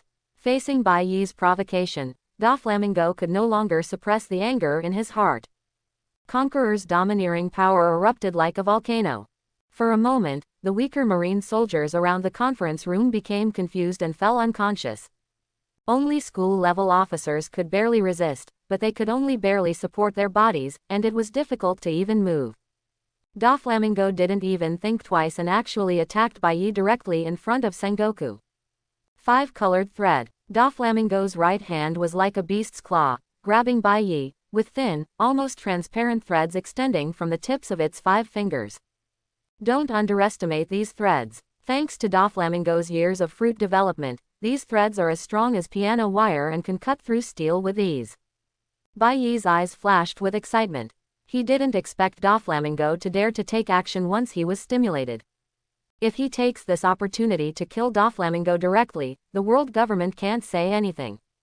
After all, Doflamingo's attack on Major General Marine at Marine Headquarters was a slap in Marine's face. If the world government blames Byakuya for this, then Marine will definitely explode. Bai Yi sneered, since you want to accompany the snot-nosed man so much, I'll send you down to reunite with him now. Holding the knife handle with his left hand, his thumb pushed Feng Ming out half an inch, and a sharp breath flashed past. Before the knife came out, the 5-colored thread in front of him was broken into 2 halves. The broken 5-color thread fluttered and fell from the sky. Doflamingo said in surprise, how is this possible? No one understands the hardness of the 5-colored thread better than him. Even if it is placed there and let a swordsman cut it, it may not be able to be cut. But Bai Yi didn't even draw the knife, and the 5-color thread actually broke. Just when Bai Yi unsheathed his long sword and prepared to kill Doflamingo here. Doflamingo, what do you think this is? Is it your turn to be wild? Following this, Sengoku shouted loudly, and a powerful golden shock wave hit Doflamingo's chest. Facing Sengoku's sudden attack, Doflamingo had no time to react, and was directly knocked away by the shock wave, deeply embedded in the wall, and surrounded by spider web-like cracks. Doflamingo's face turned red, and just when he was about to speak, blood spurted out from his mouth, and his breath was weak. He didn't expect that warring states would actually attack him for Bai Yi. In Doflamingo's view, although Bai Yi showed great strength, he did not feel that he was weaker than Bai Yi. In his opinion, if the two of them really fought, Bai Yi would probably die. Because only he knows his true strength. This time warring states took action further confirmed his thoughts. In order to protect Bai Yi, the warring states period did not hesitate to attack him directly. Thinking of this, Doflamingo looked at Bai Yi with a bit more unforgettable hatred in his eyes. Seeing Doflamingo being knocked away by Sengoku, Bai Yi did not put Feng Ming back into her sheath. Bai Yi held Feng Ming in his hand, frowned at Sengoku and asked, "Sengoku Fleet Admiral, what do you mean?" Just now he was so close to Doflamingo. If you use all your strength, you can kill Doflamingo with one blow. But the shock wave suddenly released by Sengoku knocked Doflamingo away. It seems that he took action to protect Bai Yi. In fact, Doflamingo was saved by Sengoku's shock wave. Warring States saw that Bai Yi not only did not put away the knife, but the murderous intention in his body became stronger and stronger, as if the next knife was about to strike him. I couldn't help but secretly curse in my heart, he is really a dog-faced fool who will fall out whenever he wants. Just now, Uncle Warring States called me affectionate, and now I actually want to attack your uncle. In fact, it was for Bai Yi's good that Sengoku stopped Bai Yi from killing Doflamingo. After all, Doflamingo's identity is a celestial dragon. No one else knows this, but Sengoku is a fleet admiral. Even if Doflamingo is despised by all the celestial dragons, it does not change the fact that he is a celestial dragon. If Bai Yi really attacks Doflamingo this time, it is easy to cause dissatisfaction among some Tianlong people. Sengoku is also preparing to apply for Byakuya's position as Lieutenant General of Marine Headquarters during this period. If Byakuya really killed Doflamingo, then the promotion would probably be out of the question. That's why Warring States suddenly took action to stop Bai Yi. However, in front of everyone, Warring States could not tell the truth. He could only explain reluctantly, "Bai Yi, you are my nephew, how can I watch you get hurt?" When Lieutenant General he heard this, he thought, well, they are all lies. When Zero-san heard this, he made another note in his mind. Warring States Fleet Admiral would not hesitate to seriously injure Doflamingo for his nephew Bai Yi. When Doflamingo heard this, his thoughts were confirmed, and he suddenly became furious and opened his mouth to spit out another mouthful of blood. When Bai Yi saw Sangguo's appearance, he knew that Sangguo might have a deep meaning in doing this. Bai Yi put Feng Ming back into the scabbard and said calmly, "In that case, Bai Yi will thank Uncle Warring States." Seeing that Bai Yi was not going to take action, Zhengguo was relieved in his heart. After all, he knew Bai Yi's strength relatively well. If a fight really breaks out, no matter who wins or loses, Marine will suffer the most. Now if Bai Yi is willing to take a step back, it will naturally be the best result. Before Warring States could be relieved, Bai Yi's voice continued to sound. "But now that I'm an adult, I don't need to bother Uncle Warring States to help me make decisions on some things." What a white-eyed wolf. Because Doflamingo was seriously injured and even had difficulty speaking, he had no choice but to stagger out of the conference room under Bai Yi's smiling gaze. For Doflamingo, walking this short distance of 10 meters felt like more than 10 years had passed. Before leaving the house, Doflamingo took a deep breath and said fiercely to Bai Yi, "If it weren't for Marine Headquarters, you would be dead just now. You must be careful when you go to sea in the future, otherwise you will not even know how you died." After saying these words, Doflamingo's face was as pale as paper, and his breath became even weaker. Bai Yi sighed and said, "Tisk tisk, is this the villain?" Before leaving, he even said harsh words to me, which was really funny. Bai Yi took Doflamingo's words as a joke. As long as Doflamingo dares to seek revenge, he is here to send the world's power. It's not too late to welcome the White Knight. When Warring States heard this, he suddenly broke into a cold sweat and moved half a step to the left, looming in front of Bai Yi. "Good guy, do you think you can't die quickly enough? Even though you are like this, you still don't forget to say harsh words. Do you really think you are very strong?" In front of Marine Fleet Admiral, threatened Major General Marine. If Doflamingo keeps talking, Sengoku himself can't help but send another shock wave to him without Byakuya taking action. Now that the meeting is over, Bai Yi has no need to stay any longer. Warring States Fleet Admiral, then I'm going to visit Teacher Zephyr first. Advisor he, see you next time. Warring States, and he looked at Bai Yi's figure gradually receding, and Warring States couldn't help but sigh. He looked at Sangguo's worried look and said, "Tell me what's going on." Warring States pondered for a moment and said, "Do you believe Bai Yi has the strength of a general?" He was surprised and said, "General? So young. Although he knew that Zepha's apprentice was very strong, otherwise he wouldn't be able to defeat Drought Jack. But the Warring States period said that Bai Yi's strength was comparable to that of a general, which was beyond his knowledge. Warring States nodded heavily and said, "Besides, I feel that this is not his true strength. This kid has an elusive feeling about him." He didn't have much contact with Bai Yi, and it was just the first time they met. But she also felt the elusive feeling that Warring States said. That indifferent smile seemed to have everything in hand. This is not blind confidence, but a temperament that exudes from the inside out. Based on the experience of he and Sangguo working together for many years, he quickly guessed what Sangguo was worried about. "Are you afraid that Byakuya will betray Marine?" Judging from Bai Yi's temperament, it's not impossible. Warring States sighed deeply. With Zepha here, Bai Yi probably won't betray him. But if Zepha is gone, it's hard to say. Regarding the emotion of the Warring States period, Crane suddenly laughed. "Why are you laughing? Sengoku, you are indeed old. I don't think Bai Yi will betray Marine." "Why?" he affirmed, "just look at what he did to save Zepha, and you will know that he is a good boy who values friendship. He will remember all the good things you do to him. As long as Marine doesn't do those hurtful things, he won't betray Marine." Quote. When Warring States heard this, he did not reply. Warring States can understand these principles, and he also understands Bai Yi's temperament relatively well. However, Marine doesn't want to do anything hurtful, but he's afraid that Marine will have to do it when the time comes. Now, it can only make Bai Yi recognize Marine more. When Bai Yi came to the Marine training camp again, he felt like he was in another world. "Although I have only been away for a few months, my strength has changed dramatically." Senior brother Bai Yi. Less than half a minute after Bai Yi stopped at the door, he heard a girl shouting sweetly from the side.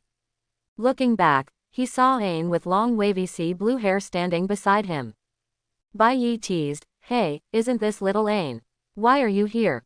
Teacher Zepha said that you will come to the Marine headquarters for a meeting today. After the meeting, you will definitely come to the training camp, so you asked me to wait for you here."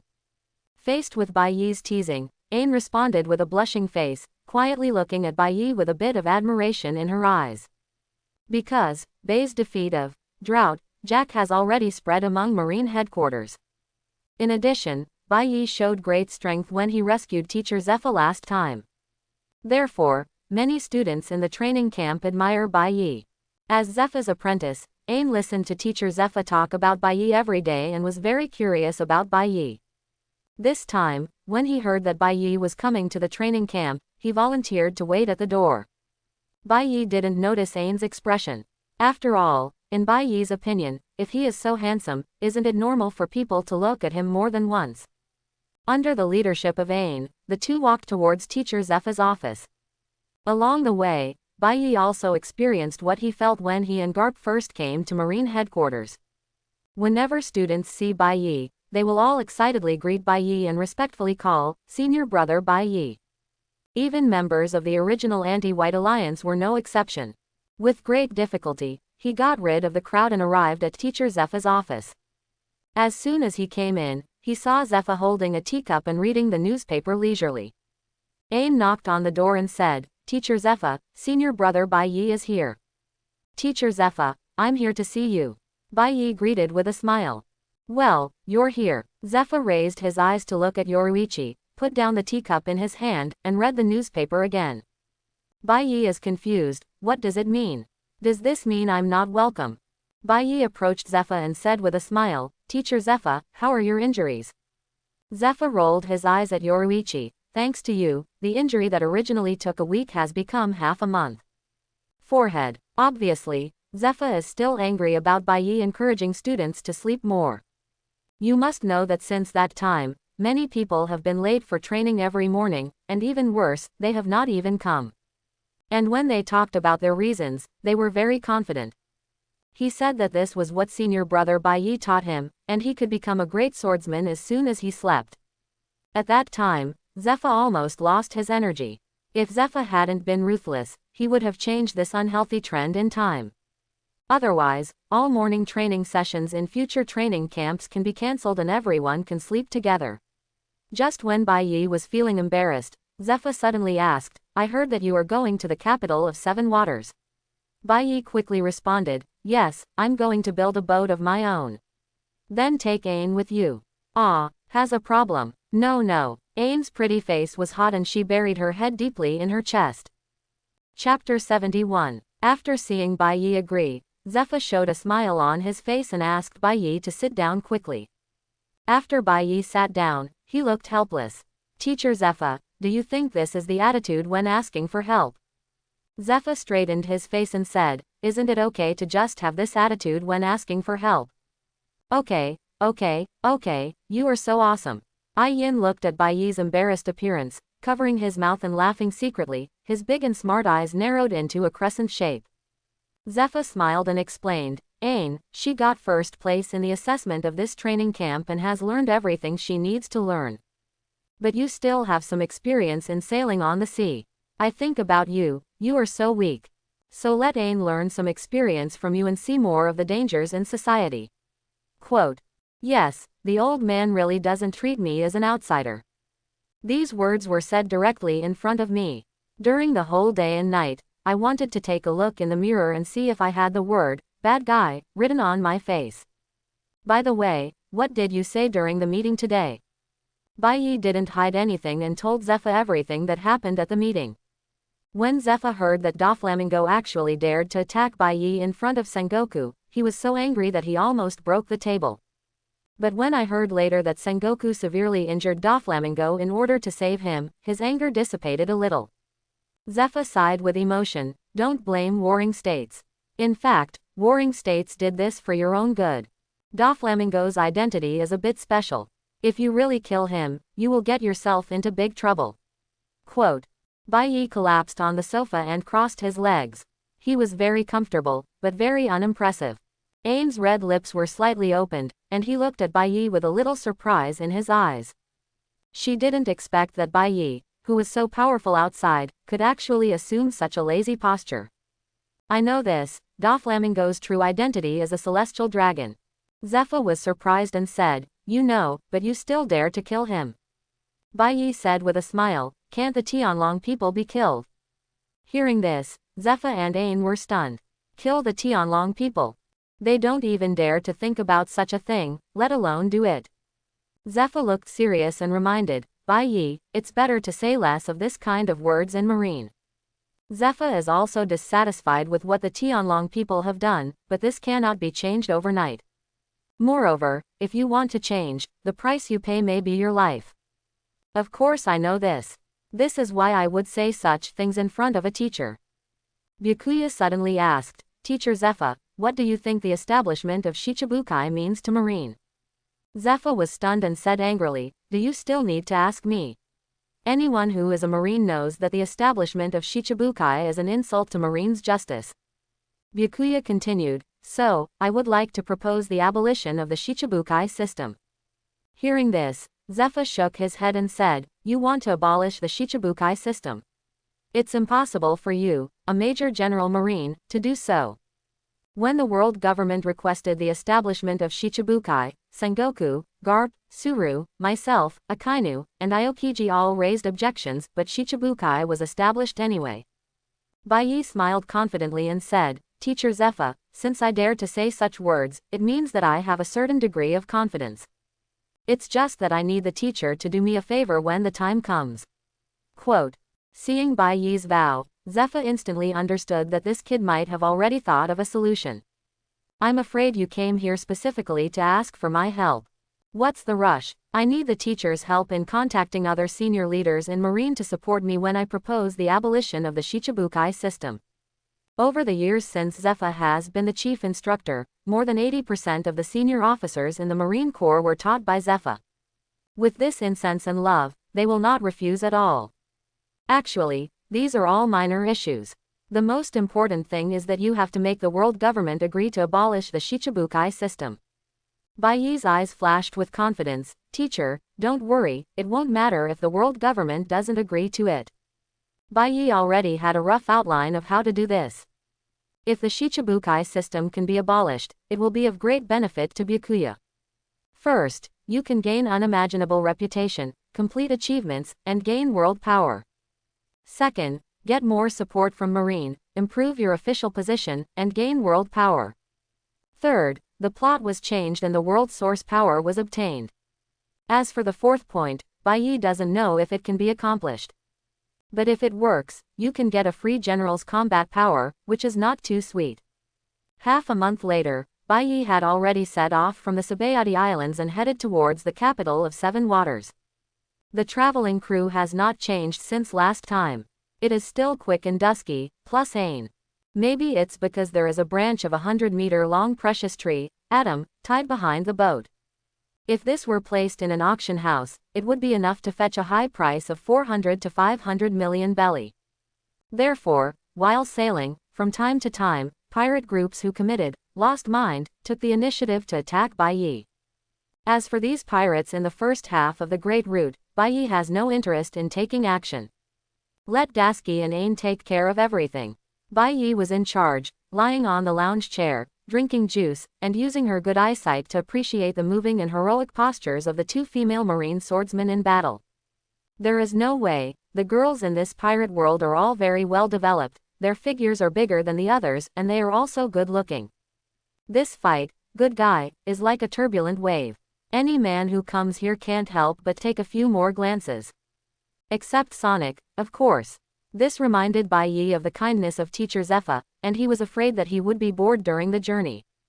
He specially asked Ain, a beautiful woman, to beautify his eyes and kill his loneliness.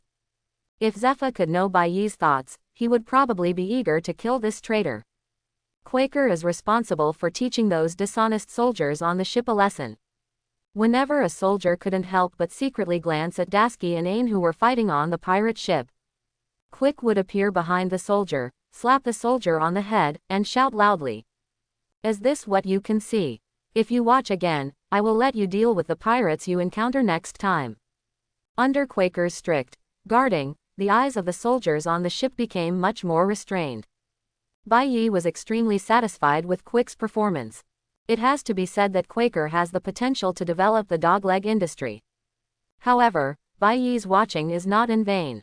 After all, as a great swordsman, feel free to personally guide Dasky and Ain in 2 moves, which will make them make great progress in the way of swordsmanship. This made Dasky and Ain even more excited, scrambling to express themselves in front of Bai Yi. This time, Bai Yi's eyes widened. The city of Seven Waters is composed of 7 connected islands. The various islands in the city are connected by intricate waterways, and traveling or transporting goods basically relies on water transportation. Dock the warship on the shore and admire the blue city of the Seven Waters in the white night. A 3-story fountain was built in the middle, forming several water channels from top to bottom. Pass through various places in the city. This is a city that can only be seen in anime. Moreover, you can better appreciate the beauty of this city when you see it with your own eyes compared to the scenes in anime. It was also the first time for Dasky and Ain to come to the capital of Seven Waters. As soon as I arrived here, I was deeply attracted by the beauty here. Bai Yi looked at the excitement of the two of them and said with a smile. Since it's vacation time now, you don't have to follow me. You can take a walk around the city by yourself. Hearing this, Dasky and Ain were so excited that they wanted to hug Bai Yi and kiss her hard.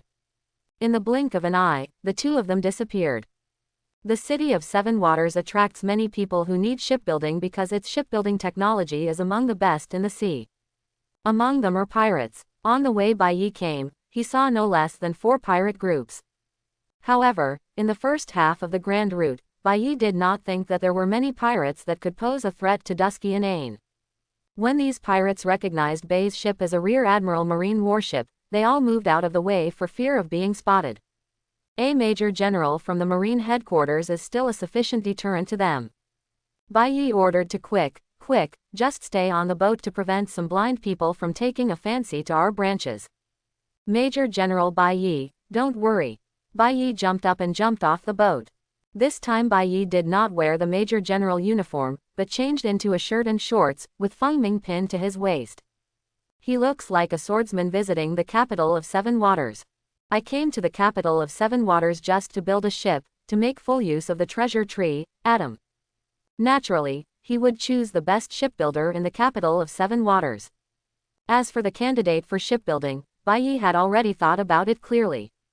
According to the vague memory, Bai Yi found the bar in his memory in the bustling city. Bruno's bar, the name is so sincere. Bai Yi stood at the door of the bar, holding the squid meat he bought while searching for a way. The meat was tender and delicious, and it was quite addictive to eat. The first stop on the White Knight is to find Bruno, a member of CP 9 Feet who is disguised as a bar owner. Although Bruno is not very powerful in the anime, his fruit abilities are extremely heaven-defying. Paramesha, gate fruit, any object touched by the hand of the Esper will turn into a door and can be opened. Gate of opening can freely enter and exit anywhere. It can be used as half-space fruit. With this fruit, assassination, escape and investigation will become extremely safe. It's quite a perfect fruit. It's a pity that he was eaten by Bruno, a fool. But it's not a big problem. Even if you can't get the gate fruit, it's good to get Bruno, a person with this ability. As soon as Bai Yi pushed the gate of opening in, he frowned subconsciously. The environment here must be too bad. The smell of alcohol, the smell of sweat, all kinds of smells mixed together. Coupled with the noisy sounds, it makes people feel inexplicably upset. At this moment, Bai Yi felt that the water and meat in his hands no longer smelled good. There was a dancing girl hanging out at the door. When she saw such a handsome young man in Bai Yi, her eyes suddenly lit up. He's so handsome and has such a good figure, even if he can't make any money, he still won't lose his body. Soon there were 3 dancing girls with scantily clad clothes, except for 3 points, revealing a large area of snow-white skin, walking towards Bai Yi. A dancer who thought she was good-looking walked up to Bai Yi first, deliberately showing off her majesty on her chest, and shouted in a sweet and greasy voice. "Handsome boy, is this your first time in a bar? Do you want my sister to take you with me?" While talking, he wanted to hold Bai Yi's arm and rub Bai Yi with a big weapon. Bai Yi took half a step back, frowned and said, "Get out. What kind of rubbish is this? Do you still dare to covet Laozi's body?" The 3 dancers were stunned. For so many years in the industry, this was the first time they saw someone like Bai Yi telling them to get out. A drunken and wretched man stood up and said dissatisfiedly, "Kid, do you want to arouse everyone's public indignation by treating a beautiful lady like this?" Just now, when the wretched man saw 3 dancers taking the initiative to seduce Bai Yi, he felt extremely unhappy. Thinking about it, I would rather pay more than the dancer. When Bai Yoruichi came, 3 dancers came forward and asked Bai Yi to have love with him. He was even more jealous of Bai Yi. He looks so handsome and amazing. That's why when Bai Yi rejected the dancer, he took the initiative to stand up and wanted to attract the dancer's attention. Maybe he could get a home run tonight. Bai Yi felt a little regretful at this time. He should have brought out the soldiers on the ship and cleaned them all out. It's so upsetting. Bai Yi shouted loudly, "Everyone, get out of here." The terrifying murderous intention in his body burst out instantly, and the temperature dropped sharply, making the busy bar instantly quiet. Everyone in the bar looked at Bai Yi in horror. Bruno, who was pouring wine at the bar, also noticed Bai Yi. The wretched man was frightened by Bai Yi's momentum at this time, and was extremely frightened.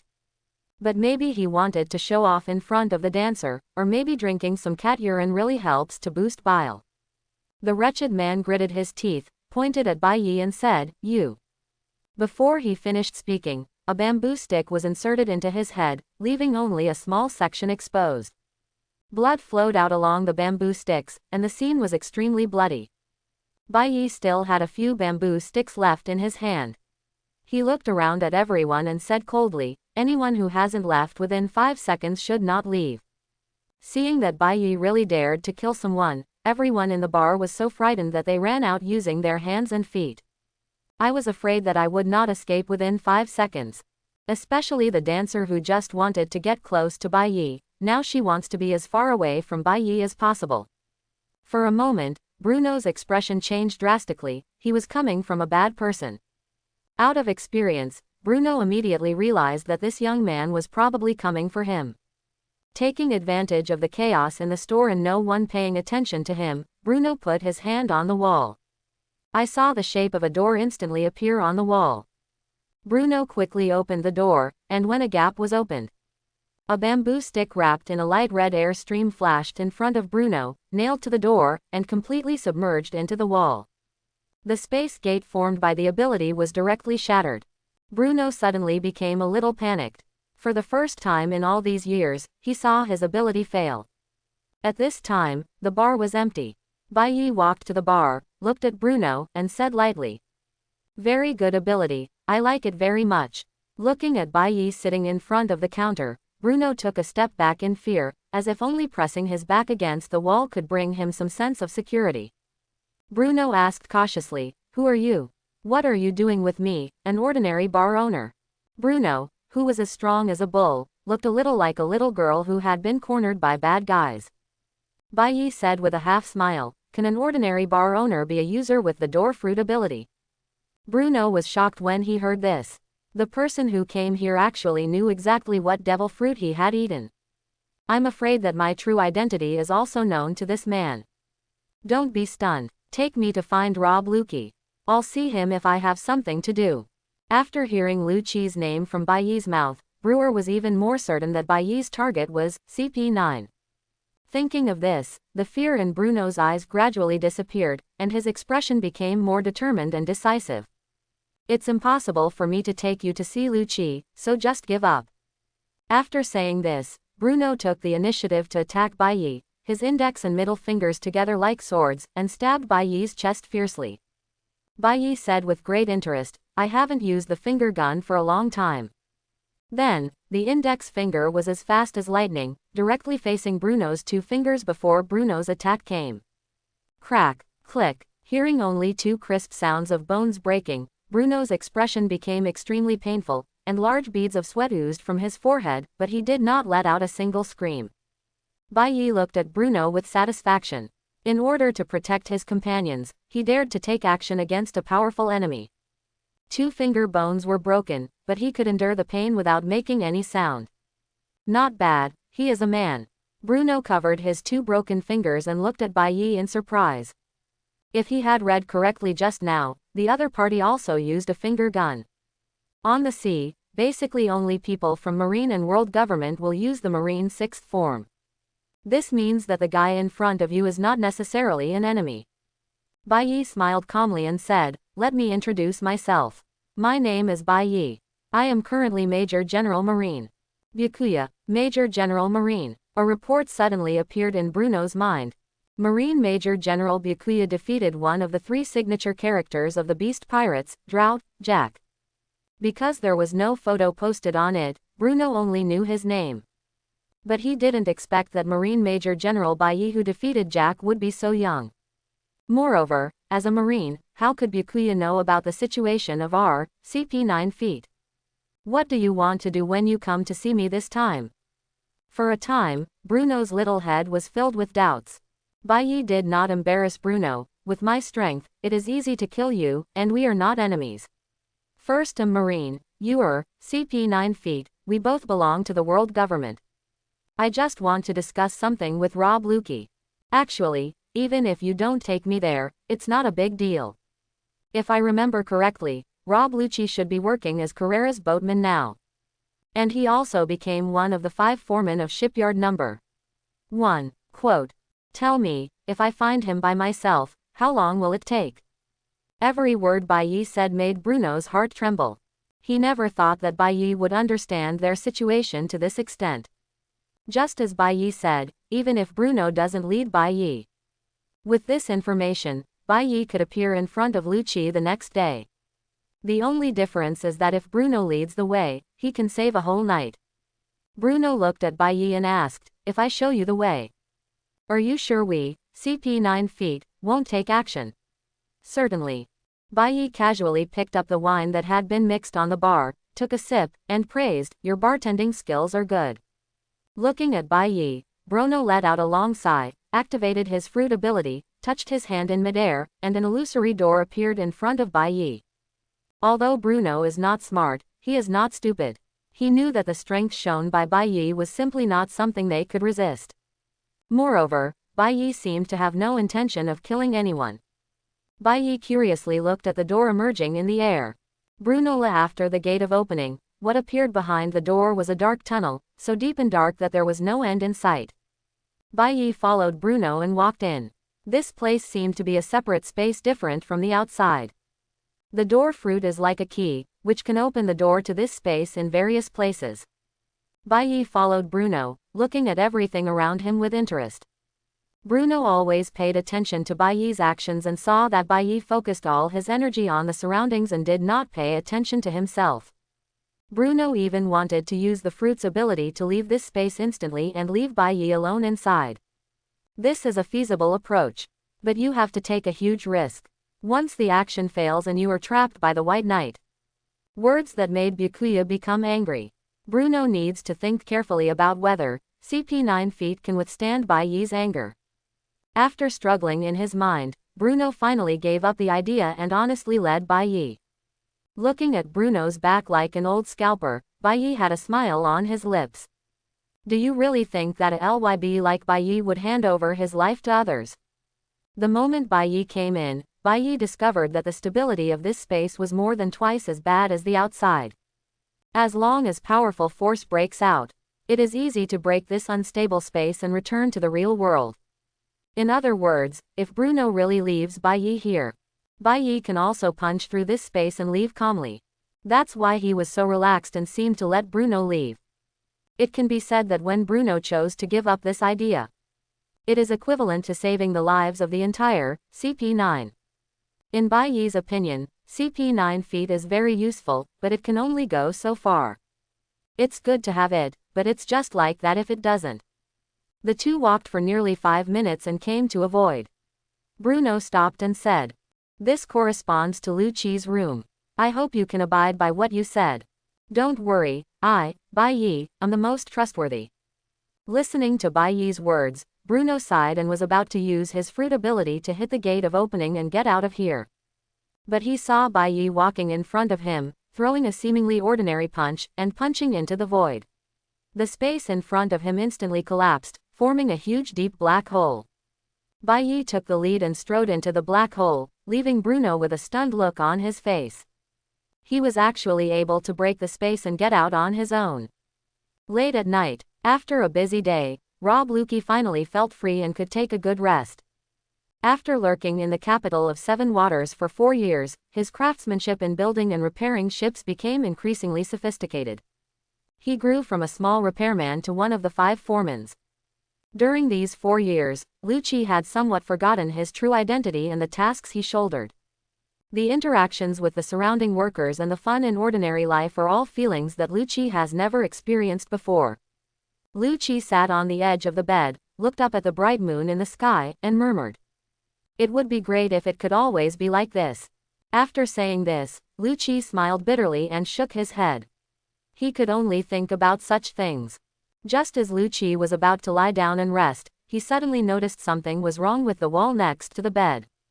This is Bruno's fruit ability. Lu Qi frowned. Why did Bruno come to him suddenly? Could something have happened? Agents like them who have been lurking for many years cannot contact other agents without authorization without receiving a gathering signal. Because it can easily make others suspicious. Unless the hidden identities of the two are connected and they can be in contact like friends, it would be better. Bruno is the bar owner, and Lu Qi is one of the foremen of the first dockyard. The identities of the two are completely unrelated. If they contact each other without authorization, something could easily happen. Lu Qi looked at the shape of a door that suddenly appeared on the wall. Just when I was about to ask Bruno why he came to find me, I saw the door in front of me suddenly burst, forming a black whirlpool. What caught his eye was not Bruno, but a fist. Lu Qi was so shocked that he didn't say anything yet. The person and the bed were blown away by the strong wind, and fell heavily against the wall on the other side. Bai Yi and Bruno walked out and looked up to see Lu Qi being pinned to the wall by the bed. Bruno said angrily, "Major General Bai Yi, didn't you say you wouldn't attack us?" Forehead. Bai Yi scratched his head in embarrassment.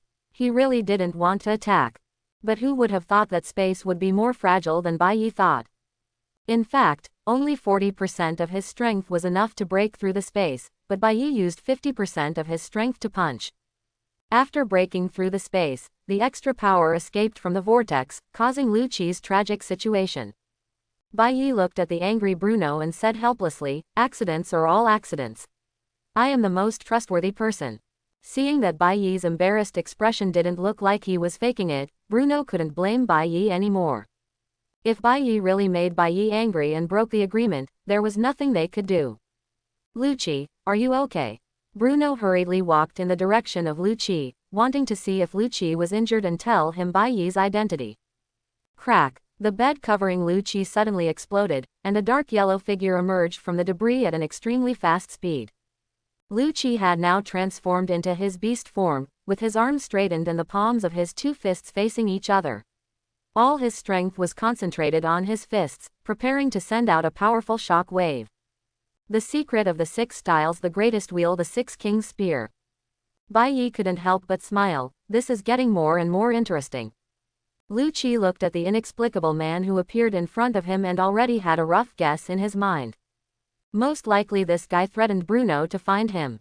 That's why Lu Qi immediately transformed into his beast form and unleashed his strongest move. Wait until this guy is dealt with before asking Bruno about the specific situation. In a relatively small room, Bai Yi couldn't dodge at all, and Lu Qi was extremely fast. In an instant, he appeared in front of Bai Yi, and the shock wave accumulated to its strongest state. Lu Qi roared angrily, "Go to hell." Bai Yi raised his eyebrows, and the next moment, his right hand slashed at Lu Qi's wrists like a knife, and the shock wave turned into a squib. Lu Qi only felt severe pain in his wrist, and his whole body was affected by terrifying power. Uncontrollably, he turned around in the air and faced up. Before Lu Qi could make any more moves, Bai Yi stepped out with his right foot and stepped on Lu Qi's chest. He suddenly exerted force and directly stepped Lu Qi into the ground. Boom! The ground shook violently, and lights came on in many nearby rooms. They thought there was an earthquake and hurriedly ran out to check the situation. For a time, many young girls wearing cool pajamas appeared on the street, forming a beautiful scenery. It was a feast for the eyes of many young men, and even Bai Yi looked out of the window several times. If it weren't for the fear that Lu Qi couldn't bear it, Bai Yi would have wanted to kick him a few more times. Maybe we can even see more exciting pictures. But Lu Qi, who was at Bai Yi's feet, couldn't feel Bai Yi's happiness at all. The bones in his wrists were broken, and at least 10 ribs in his chest were broken. And Bai Yi's right foot is still stepping on it. The strength was like the weight of a mountain, making Lu Qi feel that even breathing was a luxury.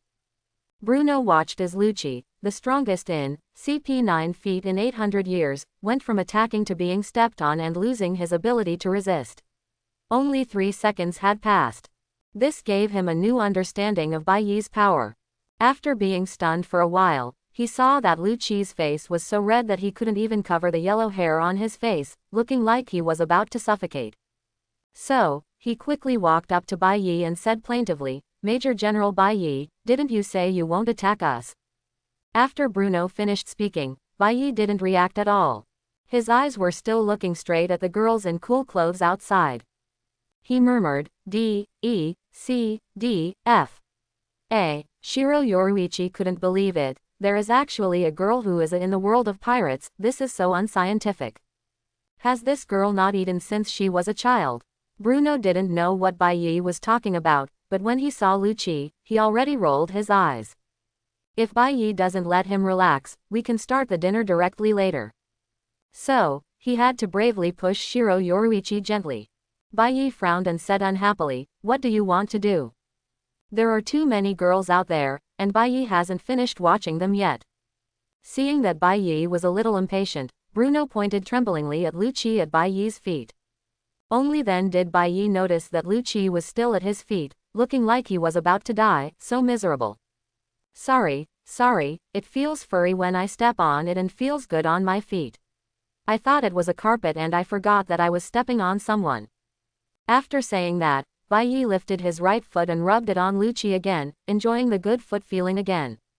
Lu Qi's vision went dark, he opened his mouth and spurted blood, and almost died on the spot. Seeing Bruno in the white night, he was as resentful as his wronged little daughter-in-law. Ahem, Lu Qi took the initiative to attack me, and I just defended passively. Let me tell you, I am the most trustworthy person. Hey, I'm not your enemy, why are you looking at me like an enemy? Facing the unkind looks from everyone in CP 9 feet, Bai Yi leaned on the sofa, spread his hands, and shrugged helplessly. With Bruno's help, Lu Qi reluctantly stood up and asked weakly. Major General Bai Yi, I don't care how you learned about our hidden identity. However, we, CP 9 feet, shoulder a secret mission assigned by the world government, and you connected us without authorization. What if the secret mission fails and the higher-ups blame it? Forced by Bai Yi's threat of force, Bai Yi also knew the hidden identities of all members of CP 9. Therefore, Lu Qi could only make a decision that went against his ancestors. Call everyone in CP 9 feet together to figure out what Bai Yi wants to do. Otherwise, from tonight onwards, agents like them will have to lurk carefully, and they won't even be able to sleep well. Bai Yi put his hands behind his head and said nonchalantly, even if I blame you, it will only be on you. It has nothing to do with me, Bai Yi. As soon as he finished speaking, everyone in CP 9 feet was immediately angered by Bai Yi Rogue's words. In all their lives, they have never seen such a shameless person. Everyone looked at Bai Yi angrily. Especially Khalifa, whose teeth are grinding loudly. If he couldn't beat him, he would probably want to bite off a few ounces of flesh from Bai Yi's body. Bai Yi glanced at the CP 9 feet crowd casually, not caring about their anger at all. The anger of the weak is not worth mentioning in front of the strong. But when Bai Yi saw Khalifa, his eyes suddenly stopped. Hemp balls, secretary-style clothing, long legs in fishnet black stockings, and high heels. This baby, whoever looks at it will not be confused.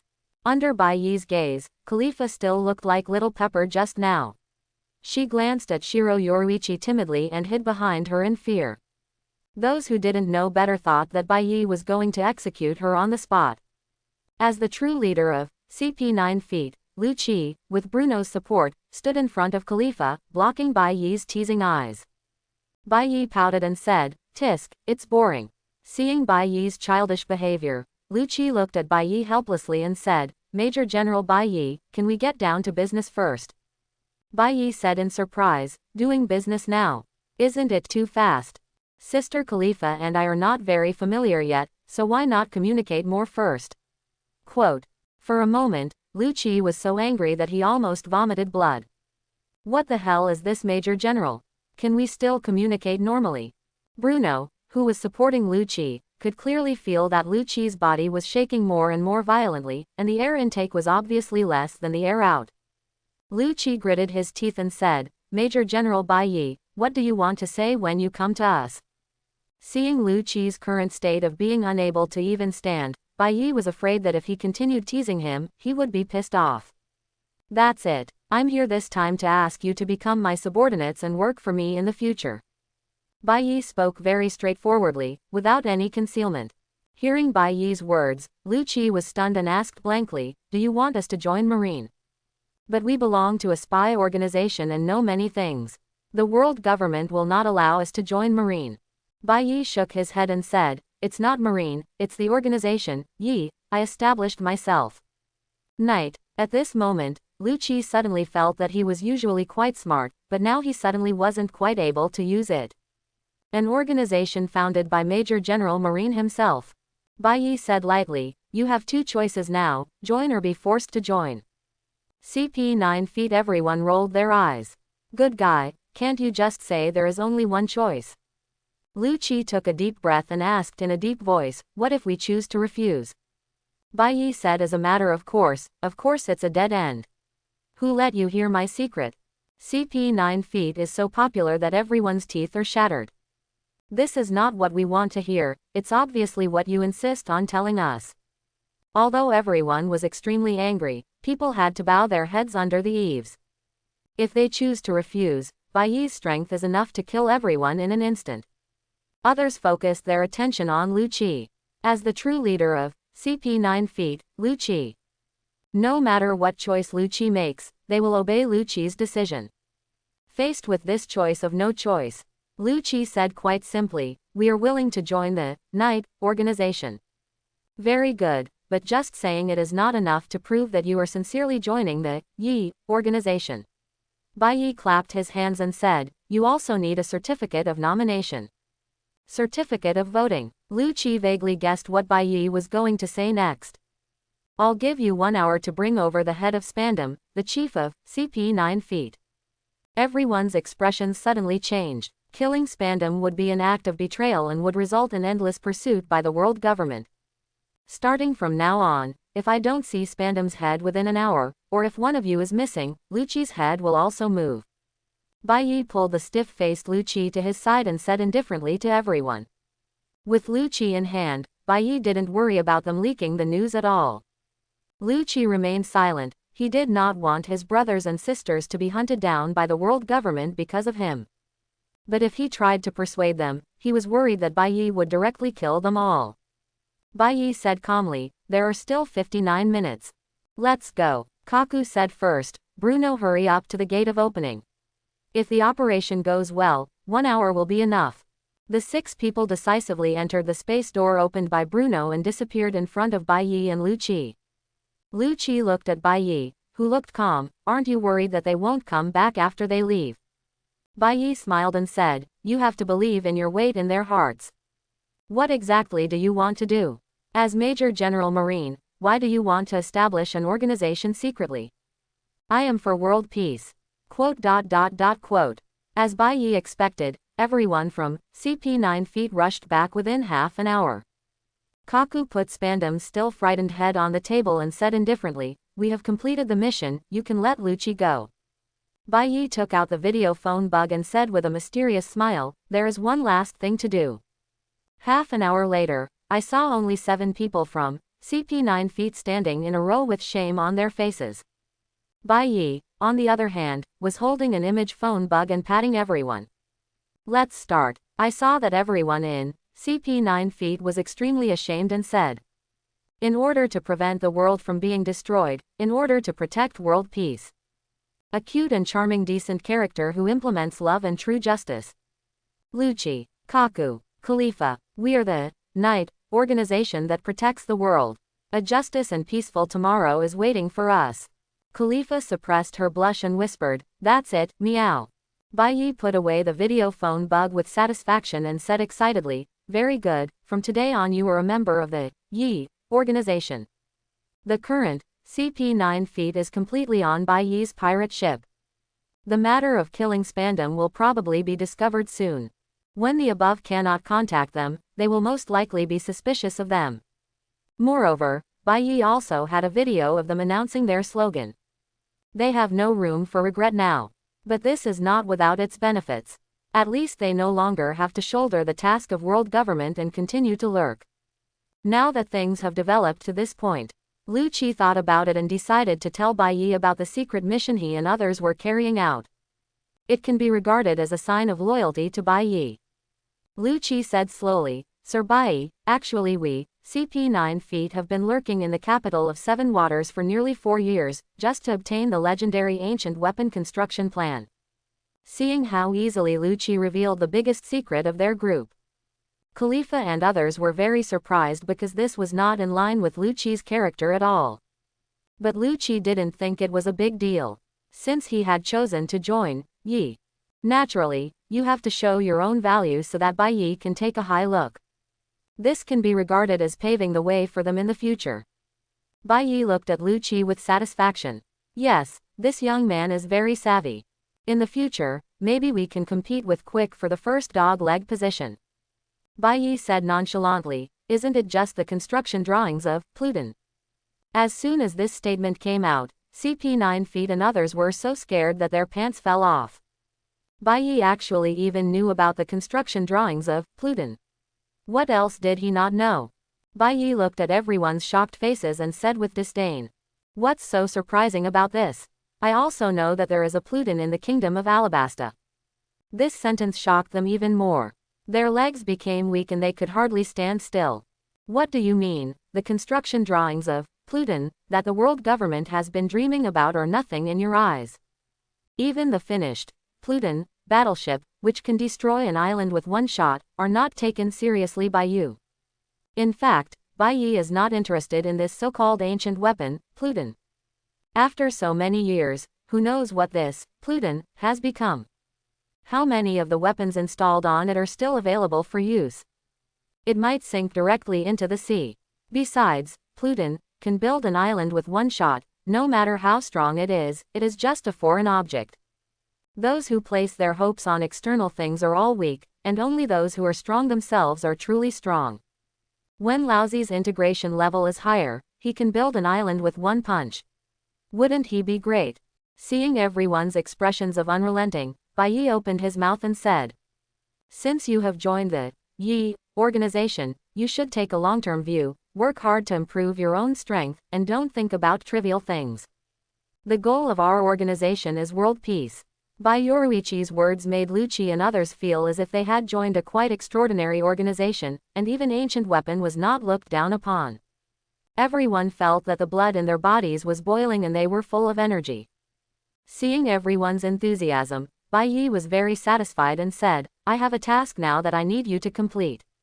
Lucci endured the discomfort, stood up, and said expectantly, "Sir Bai, just give it your order, we promise to complete it." Bai Yi nodded, "This is indeed a very suitable thing for you to do." After hearing this, various possibilities emerged in Lucci's mind, including assassination, lurking, spying on intelligence, taking hostages, etc. These are considered the special skills of their CP9. Moreover, this is the first time Bai Yi has assigned them a task, and they must complete it perfectly without any shortcomings. "I happen to want to build a ship with the branches of the precious tree, Atom, as the keel. Aren't you and Kaku one of the 5 foremen of the shipyard? I leave this matter to you, you must build it for me." "Lord Bai, don't worry, shipbuilding." Lucci was stunned.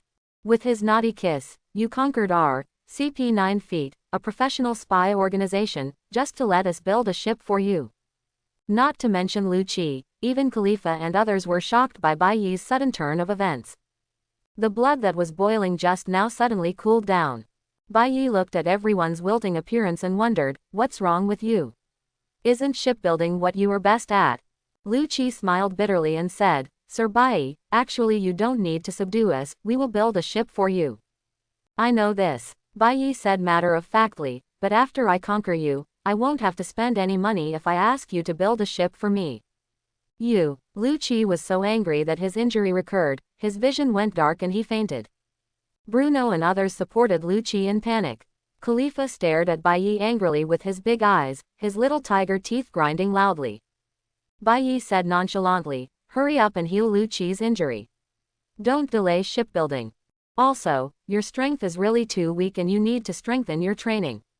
Quote, "To be fair, the strength of CP9 feet is indeed a bit weak, and it cannot rank at all on the sea. But this is just because they did not have time to train during the period of lurking.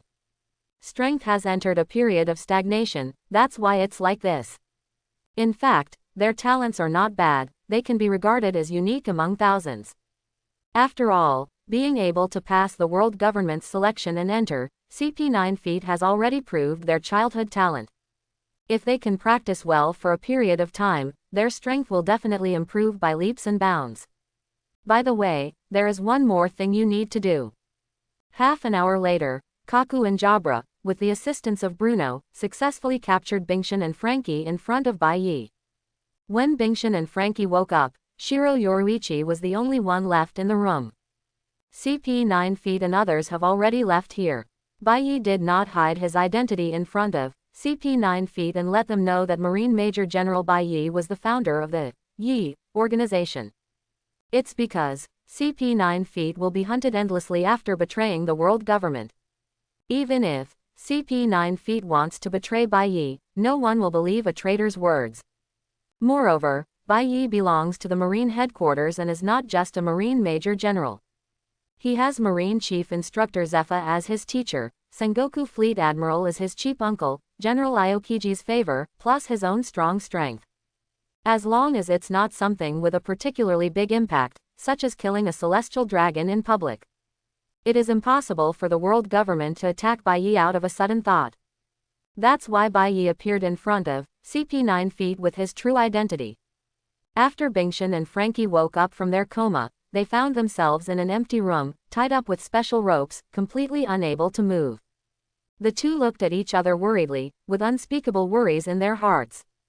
They are not afraid for their lives, but they are afraid that their deepest secrets will be discovered. This is what their master kept at the cost of his life. If it was lost from their hands like this, they would not have the face to see their master after their death. Frankie asked in a low voice, "Brother Bingshan, what is going on? Do they all know about it?" Bingshan shook his head. "Although I don't know who captured me, there is no way they know these secrets. It has been more than 10 years. If you don't know, how could you arrest the two of us? Don't think so much now. If you were really asked about it then, just keep silent." "Well, I know." Just as the two were discussing, a cough suddenly sounded in the empty room, which immediately scared Bingshan and Frankie into cold sweats. Is this room haunted? Why is there a sudden coughing sound?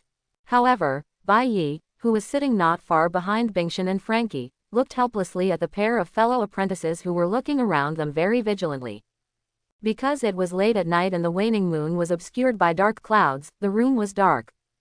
Bai Yi was sitting behind them, but they failed to notice Bai Yi's existence. They began to discuss it unscrupulously in front of Bai Yi, as if they were afraid that Bai Yi would not know that the construction drawings of Pluton were with them. I would like to ask you too, when discussing confidential issues like this in the future, could you first observe whether there is anyone around? The two of them looked in the direction of Bai Yi following the sound, and could vaguely see Bai Yi's figure. Seeing that someone was really in the room, the two of them were almost stupidly killed by what they had just done.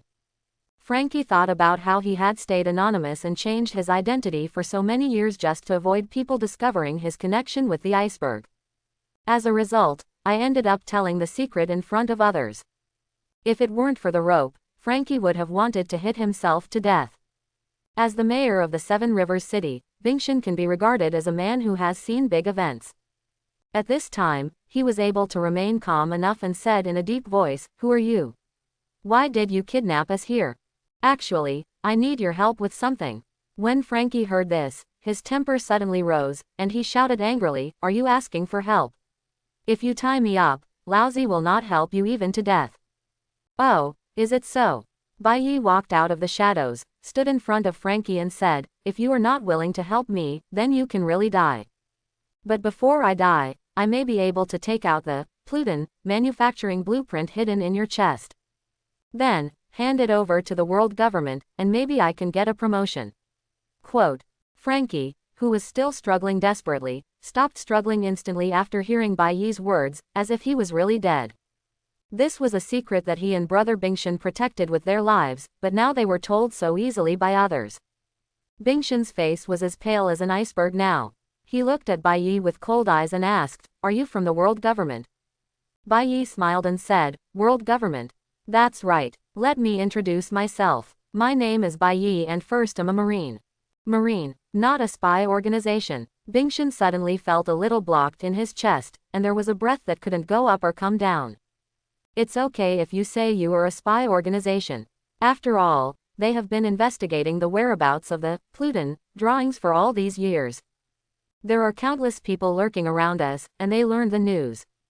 Although it is difficult to accept, it is also understandable. But in the end, you turned out to be a Marine, and you also knew the secret that the spy organization had not found out for many years. This is like a mouse that has been living cautiously, worrying all its life for fear of being caught by a cat. As a result, he was pressed down by a passing dog in a blink of an eye. Instead of catching pirates, you, a Marine, came to investigate us. Aren't you being nosy? In the frightened eyes of Frankie and Bingshan, Bai Yi's palm cut open the iron sheet on Frankie's chest like a knife and took out the manufacturing blueprint of Pluton. Bai Yi opened it curiously and saw that it was densely packed with things like the structure of the painting, special formulas and the like. Good guy, this is just like opening a high-level mathematics test paper. You can't understand anything and it makes your head hurt.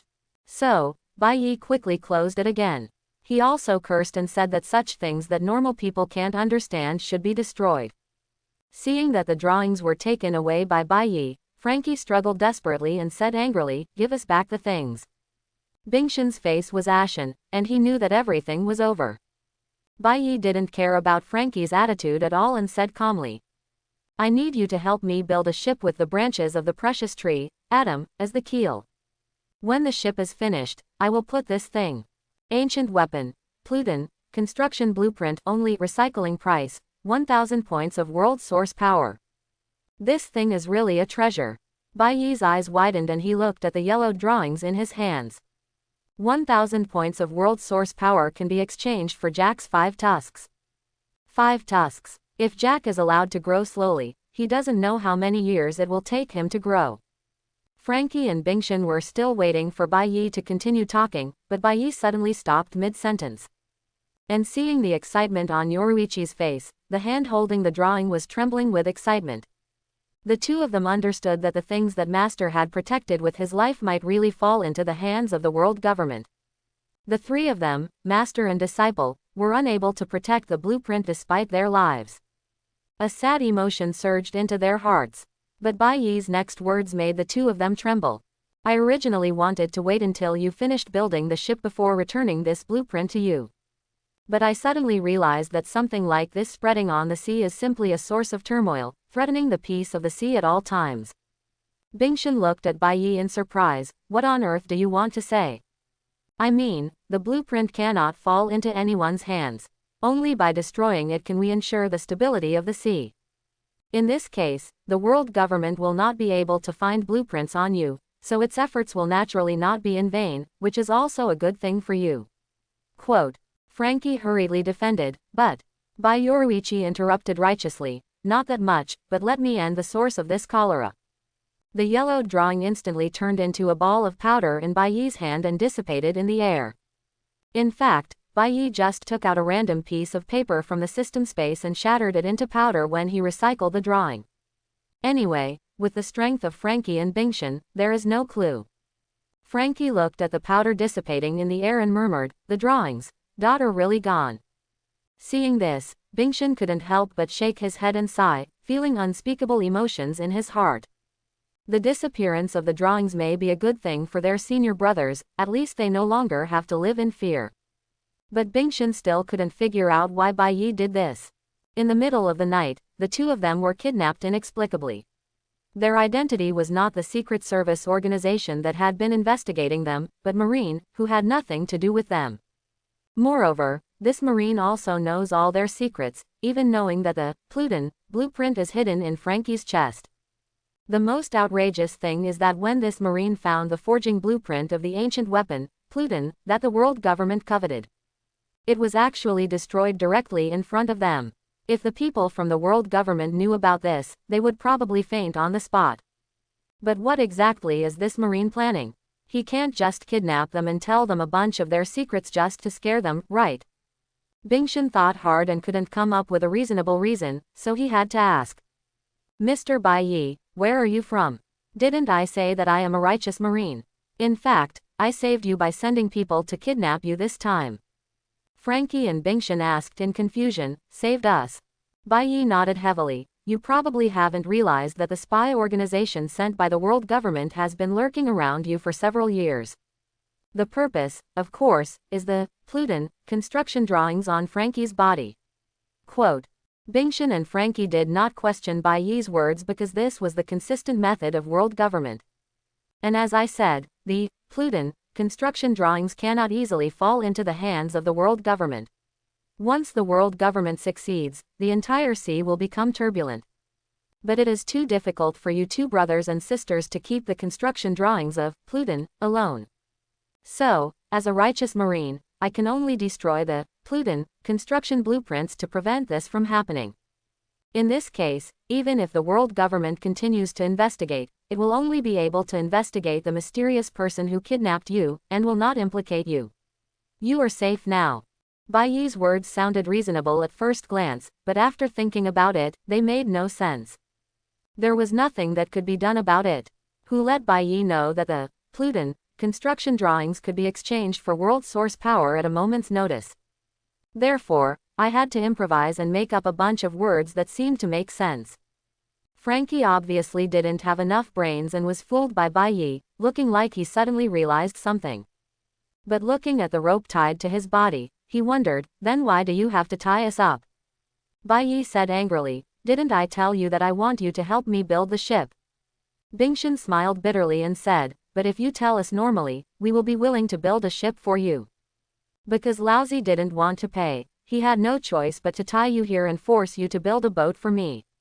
Frankie was stunned for a while before he recovered and asked, "Didn't you say you were a righteous Marine? Justice cannot be eaten. If there is no money, no matter how righteous Marine is, he will starve to death, so I have no choice but to make this decision.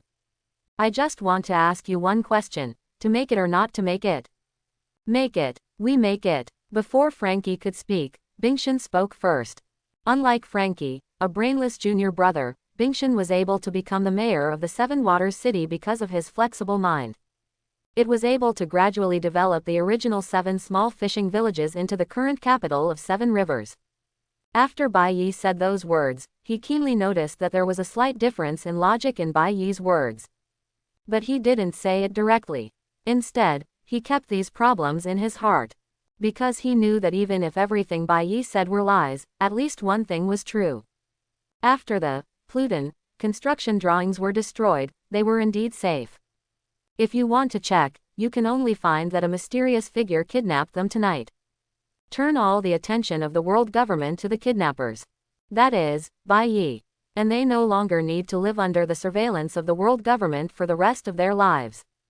Not to mention that Bai Yi himself used the branches of the precious tree, Adam, as the keel and asked them to build the ship.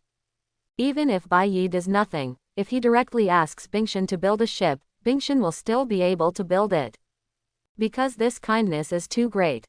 Although Frankie didn't understand what was going on, since Brother Bingshan said he wanted to build a ship for Bai Yi, he naturally wouldn't say anything about it. Anyway, now that I don't have the blueprints for the construction of Pluton, I am not afraid of the world government's investigation at all. When Bingshan and Frankie left, they looked at Bai Yi with a little gratitude in their eyes. And to put it bluntly, no matter what materials are needed for shipbuilding, they will be responsible for them. Bai Yi only needs to come over to inspect the finished product in 2 months. Bai Yi was very satisfied with Bingshan's attitude. He liked dealing with such smart people. Moreover, after this night of tossing, Bai Yi had almost settled everything. Conquer, CP9. Let Bingshan and Frankie, the best designers in the Seven Waters capital, be responsible for building the ship for him without spending a penny. Save at least 500 million belly alive. He also used the Pluton construction drawings to gain 1,000 points of world power for free. The most important thing is that Shiro Yoruichi changed 2 major plot points at once and gained a large amount of world source power. Congratulations to the host for successfully changing the Seven Waters City plot and Judiciary Island plot and obtaining world source power, 10,000 points. World source power, 18,000. Bai Yi looked at it again, and raising the fusion level to 40% actually required 25,500 points of world source power. He directly dismissed all Bai Yi's thoughts. It now takes 2 months to build a ship, and I am still short of 7,500 points of world source power. In the first half of the Grand Line, it seems that there are still many plot points that can be changed. The most important thing is that a plan in Bai Yi's mind can be implemented in these 2 months. The next day, under Bai Yi's notice, Bingshan and Frankie came to dock number 1 together. After receiving Bai Yi's order, Quirk drove the warship to the number 1 dock, with a 100-meter-long trunk of the precious tree, Adam, tied behind the ship. Otherwise, if you want to move the hundreds of meters long, Adam, branches just by manpower. Even Quick uses the fruit's ability with great difficulty. Well, that one is used as a keel. Bingshan and Frankie followed the direction pointed by Bai Yi and first saw the Rear Admiral Marine warship. I couldn't help but be surprised by Bai Yi's identity. Such a young Marine headquarters Major General. They are rare in the sea. This means that the two of them don't pay much attention to the news on the sea, otherwise they would definitely know that Bai Yi is Major General Marine who defeated Jack the Drought. But when the two of them saw the hundreds of meters long Adam, branch, the excited light in their eyes almost solidified, and they were no longer surprised by Bai Yi's youth. The two of them rushed towards the branches at an alarming speed, their big hands constantly stroking the branches. It felt like they were touching the little daughter-in-law they had just married before they had a chance to touch her. The saliva almost flowed out of my mouth. In fact, it is easy to understand why they will become like this. Just like every great swordsman is extremely eager to obtain a supremely sharp sword. Top shipbuilders like Bingshan and Frankie are also extremely eager to use the branches of Atom to build ships. Back then, their master, Tom, the world's best shipbuilder, used the branches of Atom to build the Oro Jackson for One Piece Roger. The ship followed Roger to Loftrue and has since left a mark in history. From then on, it has been their long-cherished dream to build a ship using the branches of Atom. Unexpectedly, today, I actually have the opportunity to realize it. Bai Yi looked at Bingshan and Frankie's excited expressions with a wry smile on his face. If I had known this earlier, there would be no need to tie them up. It is estimated that if they directly explain the situation, both of them would be willing to build a ship for Bai Yi for free. However, there is no way to obtain world source power without tying it. Bai Yi looked around and suddenly saw that Bingshan had brought his secretary, Khalifa, with him. However, after seeing Bai Yi, Khalifa was too scared and hid quietly behind the crowd, so Bai Yi didn't notice it at the first time. At this time, Khalifa was sneaking behind the crowd, looking at Bai Yi from time to time through the gaps between people. If she had known that Bingshan came to No. 1 dockyard today to meet Bai Yi, she would have pretended to be ill and not come. Khalifa was still recalling Lu Qi's kind reminder in her mind, not to wear overly hot clothes in front of Bai Yi next time. And Khalifa also keeps this in mind. But when she went out today, she thought that she wouldn't be able to meet Bai Yi. So, I changed into a pair of stockings with letters on them. But who would have thought that he would meet Bai Yi again? Just as Khalifa was thinking, he suddenly found that the white knight in front of him had disappeared. Where are the people? Where did they go? Khalifa murmured. At this moment, a slightly teasing voice suddenly sounded from my ears. Little Khalifa, are you looking for me? The warm breath blew on Khalifa's lovely earlobes, making Khalifa shiver. Khalifa turned his head and found Bai Yi, who had disappeared, looking at him with a smile on his face. Feeling the residual warmth on the ears, the crystal-clear earlobes instantly turned red.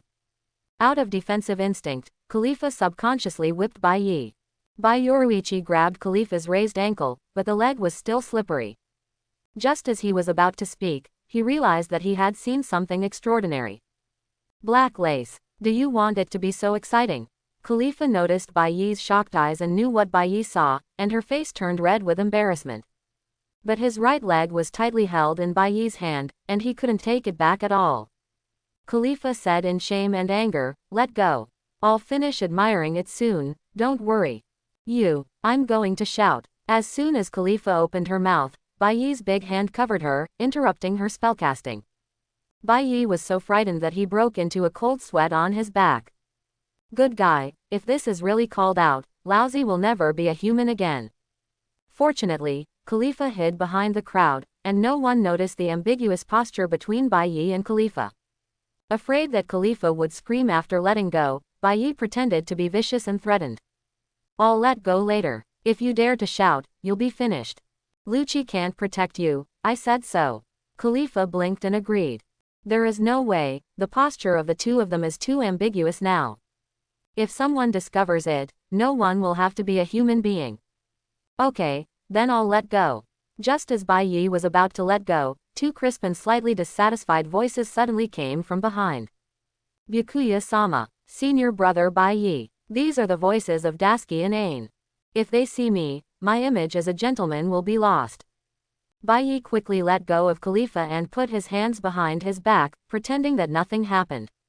Like cats smelling a fishy smell, Dasky and Ain appeared on both sides of Bai Yi, looking at Khalifa warily.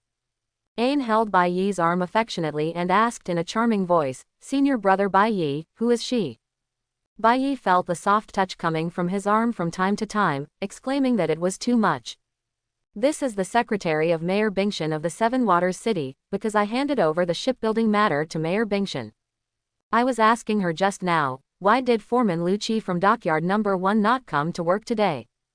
Dasky on the side also hugged Bai Yi's other arm not to be outdone. Sir Bai Yi, how about you go shopping with us today? Bai Yi said firmly, I have something to do today. Let's try another day. Just one Ain is almost overwhelming for Bai Yi. With the addition of Dasky, the second brother almost stood up and waved the flag.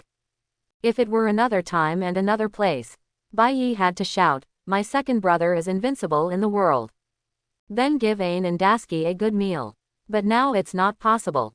Bai Yi pulled his arms out of their arms with difficulty and asked Khalifa eagerly, "Where's Lu Qi? I have something to see him for. Lu Qi's injury has not healed yet, and he is still recovering at home. No, I have something to discuss with Lu Qi, so I'm leaving first." After saying that, Bai Yi fled in a hurry. Only after he lost sight of dock number 1, he took a deep breath and wiped the sweat from his forehead. He said with emotion, "It was so dangerous just now." However, a proud look appeared on Bai Yi's face again, and he said, "If there are beautiful women, I won't date them. I'm just a widower. Hey, I'm just having fun." Bai Yi was walking on the way to Lu Qi's house when an idea suddenly came to his mind. Now that we are ready to carry forward the night organization, it is best to have uniform clothing, so as to expand the reputation of the night organization. Moreover, Lu Qi and others are now traitors being hunted by the world government and cannot easily reveal their true colors. When performing tasks, you also need to wear a mask to avoid being recognized. Hey, isn't this the Akatsuki organization in the pirate world? Maybe there really is something going on. After Bai Yi made up his mind, he didn't go get these things by himself. Instead, we are going to leave it to Khalifa and the others. After all, as the boss, there is no reason to do everything yourself. When Bai Yi came to Lu Qi's house, he happened to see Bruno taking care of Lu Qi. At this time, Lu Qi was wrapped like a mummy, with dense white bandages wrapped around his body, leaning on the bed.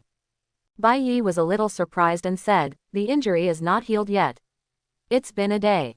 From Bai Yi's point of view, Lu Qi's physical fitness is already good, and he is also an animal-type ability user, so he has super recovery ability. Unexpectedly, Lu Qi seemed to have a hard time even walking, let alone going out to do something. Hearing Bai Yi's words, Lu Qi said with some resentment, "The main reason is that your strength is too strong. I can't bear any of your kicks and it will take a lot of time to recover." Forehead. Bai Yi smiled awkwardly, and then rummaged around in the system store. Suddenly my eyes lit up, and after I found my favorite item. Bai Yi directly retorted Lu Qi's words. "I just know you are too weak, so I just hit you. It will take you a lot of time to recover, so I sent you medicine specially." Quote. Bai Yi pretended to take out a reagent from his pocket. The emerald green liquid sloshed in the needle, revealing the breath of life. Quick healing potion. Developed by the Heroes Association, it can quickly restore body function damage without leaving any hidden diseases. Price: 5 points of world source power. This was the first time Bai Yi discovered that such a thing was actually sold in a store. But this is normal, after all, he has never been injured since he activated the system. Why would you look for healing items in a store? If he hadn't seen Lu Qi wrapped up like a mummy, he wouldn't have been looking for it in the store on the spur of the moment. Lu Qi looked at the reagent curiously and said suspiciously, "Sir Bai, is this thing really useful?" Bai Yi said casually, "I've never used this thing, how do I know?" Forehead. Lu Qi's face darkened. "You have never used it, and you said it was specially given to me for healing. Aren't you using me as a guinea pig? What if I die suddenly on the spot after the injection?" Bruno on the side thought silently. He knew that Lord Bai Yi would not be so kind and specially sent healing potion to Lu Qi. Seeing Lu Qi's hesitation in holding the potion, Bruno did not dare to say anything and could only silently wish Lu Qi good luck. Bai Yi said with a bad smile, "Don't worry about the injection. If the reagent has a side effect and kills you, I'll take care of Khalifa for you." Quote. Bai Yi naturally knew that the potion was effective. After all, it cost 5 points of world source power to redeem it from the store, and the effect was definitely very good. But he didn't tell Lu Qi because he wanted to see if Lu Qi could inject. As the saying goes, people under the roof have to bow their heads. Lu Qi faced Bai Yi's curious gaze, gritted his teeth, inserted the needle into his arm, and injected all the emerald green liquid inside into his body. Sure enough, within 3 seconds, Lu Qi felt itchy and swollen all over his body, as if there were thousands of ants crawling inside his body. Moreover, those ants were still biting the flesh and blood, and severe pain was felt throughout the body. Pain hit Lu Qi's brain like waves. Ah! Lu Qi's body turned wildly on the bed, and veins popped out on his forehead and arms. His face was red and his waist was arched, like a steamed prawn. The bandages on his body were soaked with sweat. Isn't this really poison? If Lu Qi is really killed, the entire CP9 feat will be useless. Bai Yi quickly asked the system what was going on. Quick healing medicine, because it heals quickly, may cause some discomfort to the user during use. Looking at Lu Qi looking like he is about to die, is this a little uncomfortable? They can all be used as poison. However, Lu Qi's pain did not last long. In less than 5 minutes, the pain receded like a tide, and Lu Qi's brain gradually regained consciousness. Lu Qi said in a hoarse voice, "I survived. Wasn't that poison just now?" "Nonsense, this is the healing medicine I brought specifically for you. Get up now and try to see if your injuries are all healed." Lu Qi stood up and found that there was an indescribable feeling of comfort all over his body. All the previous injuries were gone, and there was no sign of injury at all. Moreover, not only the injuries caused by Bai Yi, but also the hidden injuries caused to his body by overtraining when he was young have also disappeared. After getting rid of the hidden diseases in the past, Lu Qi even felt that his strength had improved slightly. At this time, Lu Qi looked at Bai Yi, who looked confident, as if he had already known that there would be such a result. Lu Qi couldn't help but feel deeply grateful to Bai Yi for such a magical potion. He has never heard of it in all his years in world government, let alone being able to use it. Potions like this must be extremely expensive. If it spreads, it will cause countless people on the sea to fight for it. After all, there are so many strong men on the sea who have experienced many battles, and there is no one who has not suffered any hidden injuries. If they knew that such a potion was available, they would definitely pay for it at all costs. But now Lord Bai Yi is actually willing to use such a precious medicine on himself. But I had previously suspected that Lord Bai Yi was using himself as a guinea pig to test the effect of the medicine. I'm still hesitant to use it, I'm really not that good at it. So, under Bai Yi's shocked eyes, Lu Qi knelt on one knee in front of him and said respectfully, "Sir Bai Yi, thank you for bringing the potion. No matter what your instructions are in the future, we, CP9 feet, will do our best to complete them." Forehead. What does this mean? Lu Qi took medicine and damaged his brain. This thing is not a weirdo cell, it can make the user extremely loyal. However, it's pretty good now. Through Lu Qi, I learned about the role of rapid healing potion. He even miraculously gained Lu Qi's loyalty, which was a double happiness. So, Bai Yi took advantage of the situation and said, "It would be great if you could understand my painstaking efforts." After saying this, Lu Qi felt even more grateful to Bai Yi. Bai Yi was thinking about the plan in his heart, and suddenly asked, "Lu Qi, do you know Morgans?" Morgans. Lu Qi thought for a while and said, "Sir Bai Yi is talking about the president of the World Economic News Agency." "Yes, that's him. Do you know where he lives?" Although Lu Qi belongs to the spy organization and is quite knowledgeable about intelligence, but he really didn't know where Morgans was. Because Morgans is not only the president of the World Economic News Agency, but also one of the leaders of the dark world. People like this who wander in dark areas have many enemies everywhere. If someone knew where his hometown was, wouldn't he be in danger of being attacked every day? Lu Qi said slowly, "Although I don't know where Morgans is, maybe I can try to find him." Hearing this, Bai Yi's eyes lit up. He didn't expect Lu Qi to have such ability. Lu Qi explained, "Morgans is a bird fruit albatross form capable person, so the news birds that deliver newspapers on the sea are all controlled by Morgans. I have raised a pigeon since I was a child, and I can communicate with the pigeon spiritually. Maybe the pigeons can learn about the news about Morgans from the news birds." Quote, "Asking birds with birds is really not an idea that normal people can come up with. But in the magical world of pirates, this idea seems quite reliable." Lu Qi whistled at the window, and soon he heard the cry of pigeons. Goo-goo. A white dove wearing a small black tie landed on Lu Qi's shoulder. Bai Yi watched as Gerger and Lu Qi looked at each other, as if they were communicating, but there was no sign of any communication at all. Bai Yi couldn't help but sigh that there were so many talented people under his command, and some of them actually understood the language of birds. After a while, Lu Qi said to Bai Yi, "Sir Bai Yi, I have asked haughtily the pigeon's name to ask the news bird. Is there anything else you want to give me?"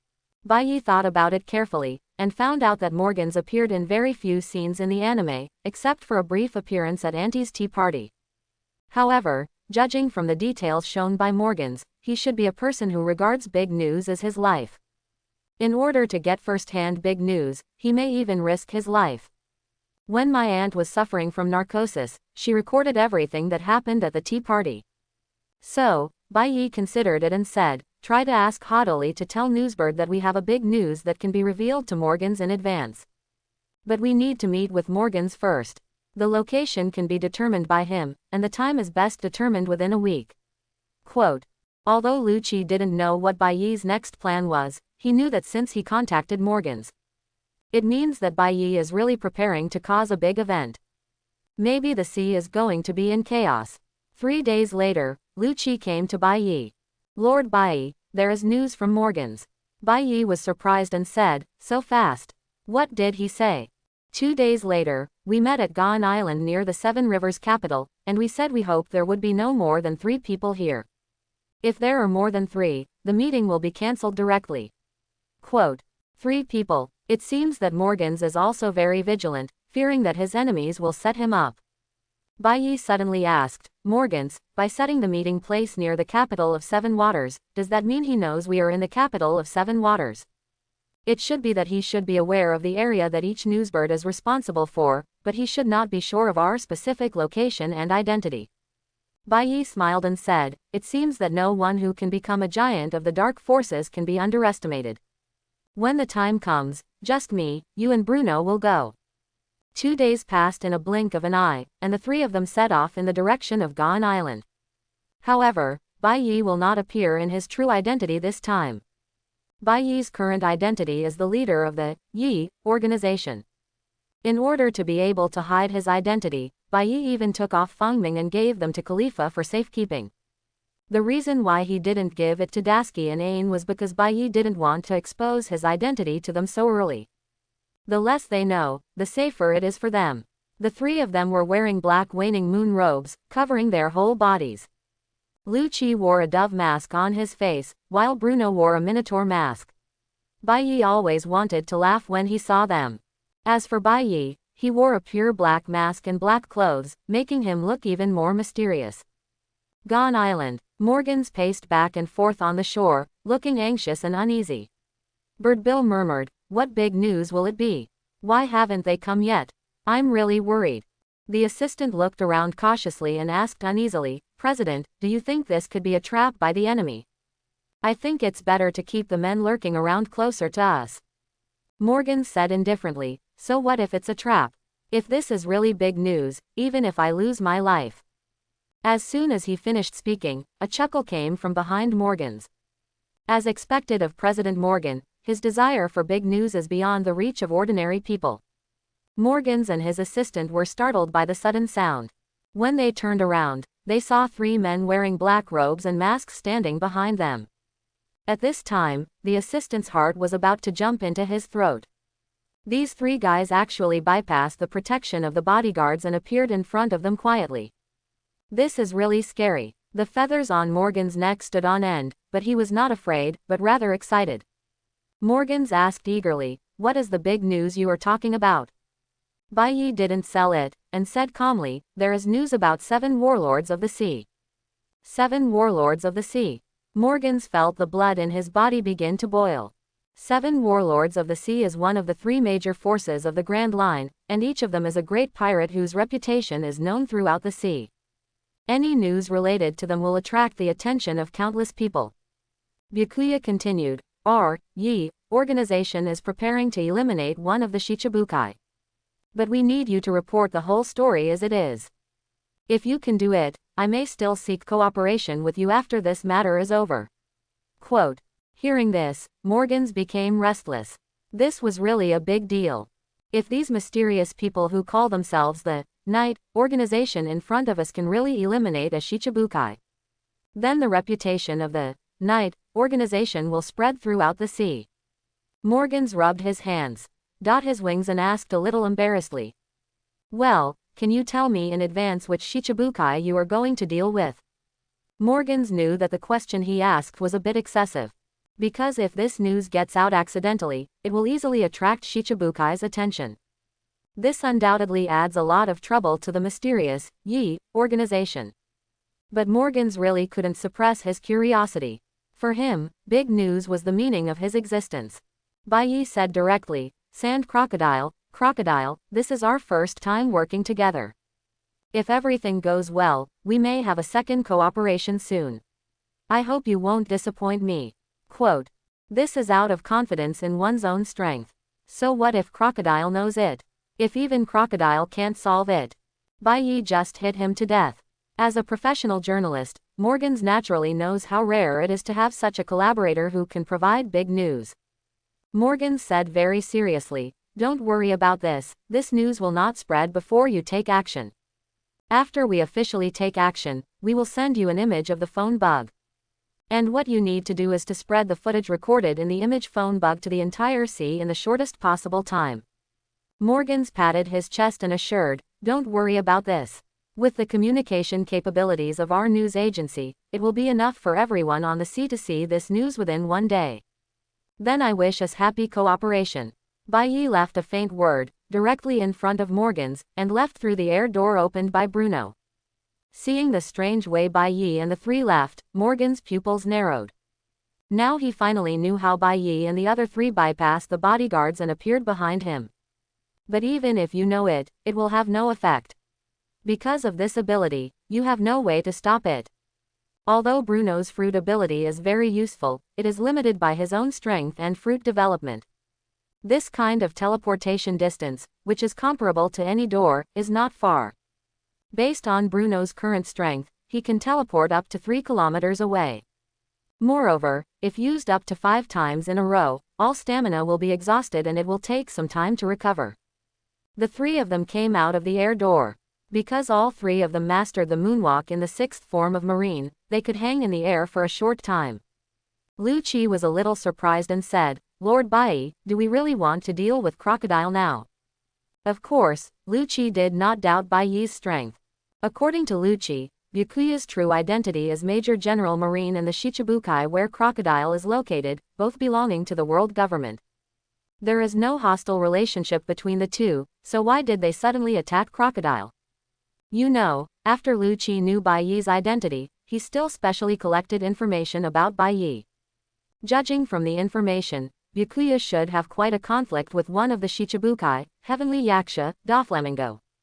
Faced with Lu Qi's question, Bai Yi didn't explain much and just said lightly, "When you arrive at the Kingdom of Alabasta and learn what Crocodile has done, combined with your declaration of joining the Night organization, you will understand."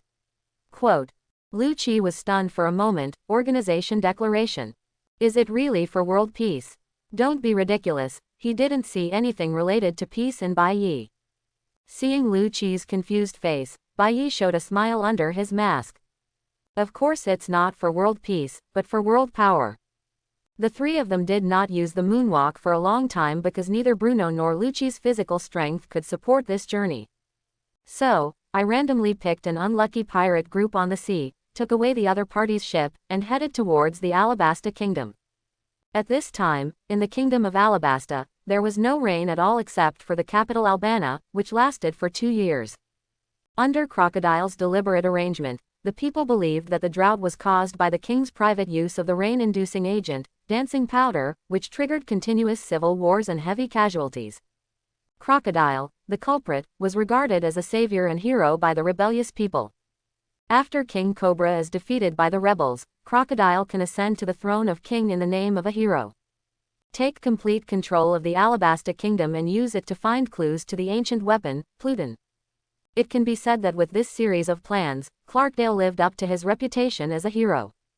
If he hadn't encountered Luffy's, hanging on the wall, and forcibly defeated Crocodile, who had the power of the Logia Shasha fruit, without being domineering. Maybe he can really succeed in conquering the Kingdom of Alabasta and find the whereabouts of Pluton. It's a pity that Oda won't let me. With Bai Yi and the others sparing no expense on their ships, basically every ship would not be able to survive for 3 days at full speed. If it encounters extremely bad weather, the ship will not be able to survive even a day and will fall apart on the spot. Along the way, Bai Yi finally realized how important it is to have a good boat. Even the marine-style warships that he had disliked before were much stronger than these ships made of a few pieces of wood put together. Dark clouds spread all over the sky, and dark purple thunder and lightning roared down, stirring up countless waves. Bai Yi and others' ship barely managed to hold on for a long time in such weather, but it could not escape the end of being shattered into pieces. I saw Yoruichi Bai holding Lucci in one hand and Bruno in the other. His armed domineering energy enveloped his whole body, and he used moonwalk against the violent storm and said angrily, "Maid, when I see crocodile, I will hammer him to death." It's surprising that Laozi suffered so much injustice. If any knowledgeable person saw Bai Yi's actions, he would be so scared that he would pee his pants on the spot. The armed domineering look seems to be free of charge, covering the whole body just to keep out the rain. Carrying 2 people, he can still perform moonwalk without any hesitation and fly quickly through the air. Do you really think physical strength does not cost money? The donkeys in the production team don't dare to be so fierce, right? Seeing Bai Yi's extremely angry look, Lucci and Bruno didn't even dare to breathe for fear of offending Bai Yi. It was precisely because the 2 of them were weak that they had to be carried around during the flight. Unfortunately, even if they didn't say anything, Bai Yi still stared at them. And you 2 losers, with so little physical strength, how can you be embarrassed to go to sea and become spies? After this matter is over, all of you, CP 9 feet will give me more training. Lucci and Bruno nodded desperately, for fear of causing Bai Yi's displeasure. If at this time, Bai Yi lets go because he is unhappy. Both of them are fruit ability users, and the result of falling into the sea is to be buried in the belly of a fish. Whiskey Peak is a small island formed by 4 small hills gathered together. There is a small tavern in the middle of the island. The lights were brightly lit at this time, and many people could be heard laughing, drinking and having fun inside. One of the strong men picked up the wine glass in front of him, drank it in one gulp, and said boldly, "Let me tell you, we welcome pirates like you who chase your dreams the most here. Just tell me what you want to eat, and I have a dedicated chef here who will cook it for you." The pirates on the side felt a little unbelievable when facing the strong man's hospitality. But more than anything, I was filled with joy. Generally speaking, pirates are an unavoidable existence for the residents of every island on the sea. But I didn't expect that on this island, I would be warmly entertained by the residents, and they could eat as much wine and meat as they wanted. A bonfire party was also held, and the residents welcomed them with singing and dancing. Such a thing has never happened to him in all his years as a pirate. The pirate smiled happily and said, "Your place is really great, it is simply a paradise for pirates. If we didn't need to go to the Grand Line to find the One Piece, I would even want to stay here." The strong man grinned and said, "If you really want to stay here, then stay." The pirate vaguely noticed that the atmosphere was not good, and the originally kind smile on the face of the strong man in front of him gradually turned cruel. "You," the pirate said in shock and anger, but before he finished speaking, he felt his head was dizzy, he was unsteady, and he lay straight on the ground. With the pirate's fall, it was like a domino was triggered, creating a chain reaction. The pirates who were eating meat and drinking wine all became unconscious in an instant and collapsed on the ground. Looking at the pirate lying on the ground, the strong man's face gradually became contemptuous, and he took out a dark yellow reward list from his arms. Compare the photo above to pirates.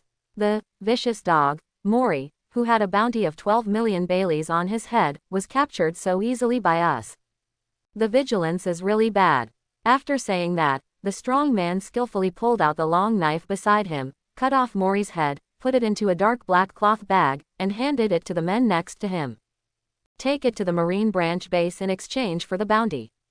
"Yes." The man took the bag excitedly, not paying attention to the blood that was constantly spilling from the bottom of the bag. Because in their eyes, the bag contained not a bloody head, but tens of millions of Baileys.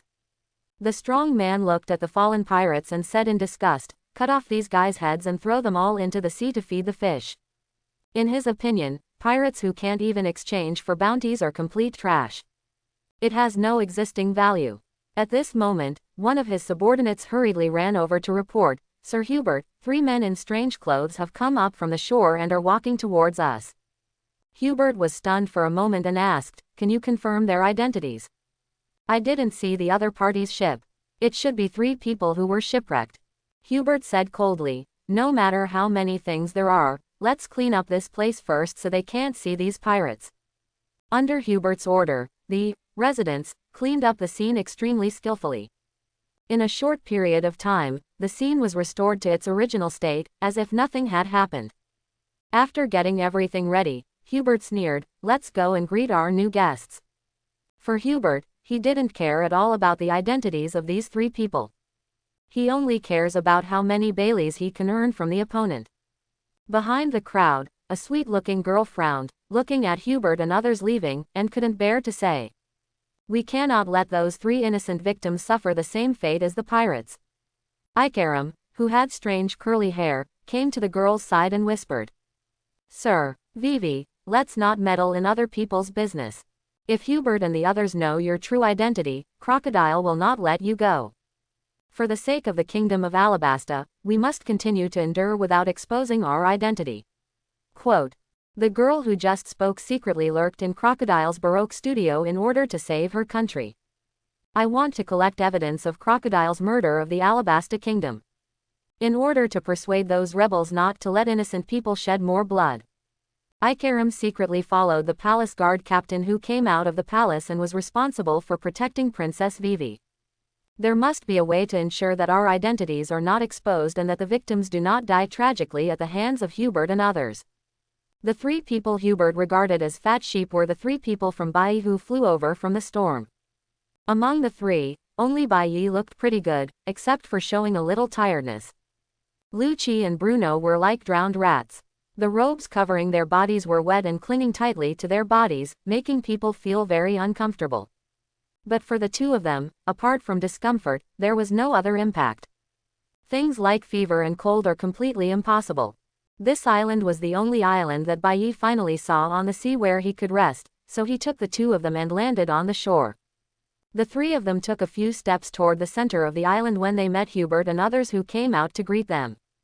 The expression under Lucci's mask became serious, and he asked in a low voice, Sir Baiyi, these guys don't look like good people. Why don't you just take action and deal with them? Bruno on the side was also ready to take action, wanting to prove his worth in front of Baiyi. Although Baiyi didn't know what was going on, he didn't care at all and said with a smile. Compared to us, who do you think is less of a good person? Don't take action yet, I want to see what tricks the other party wants to play. Well, that's true. In Lucci's eyes, even the 4 emperors looked a little cute compared to Baiyi. Hubert walked closer and saw Baiyi and the other 3 wearing uniform attire and different masks on their faces. He looked extremely mysterious, and at first glance he was no ordinary shipwrecked person. Hubert's years of experience told him that these 3 guys were definitely 3 big fat sheep. Hubert's eyes flashed with excitement, and he led the crowd to Baiyi and said boldly, you 3 must have encountered a shipwreck, right? Looking at you, you must have suffered a lot on the sea. It just so happens that our town is holding a bonfire party, and there is a lot of food. You can also join in. Quote, Baiyi took off his mask, revealing his delicate face, and said with a smile, okay, I like banquets the most. I hope everyone will support it and subscribe more.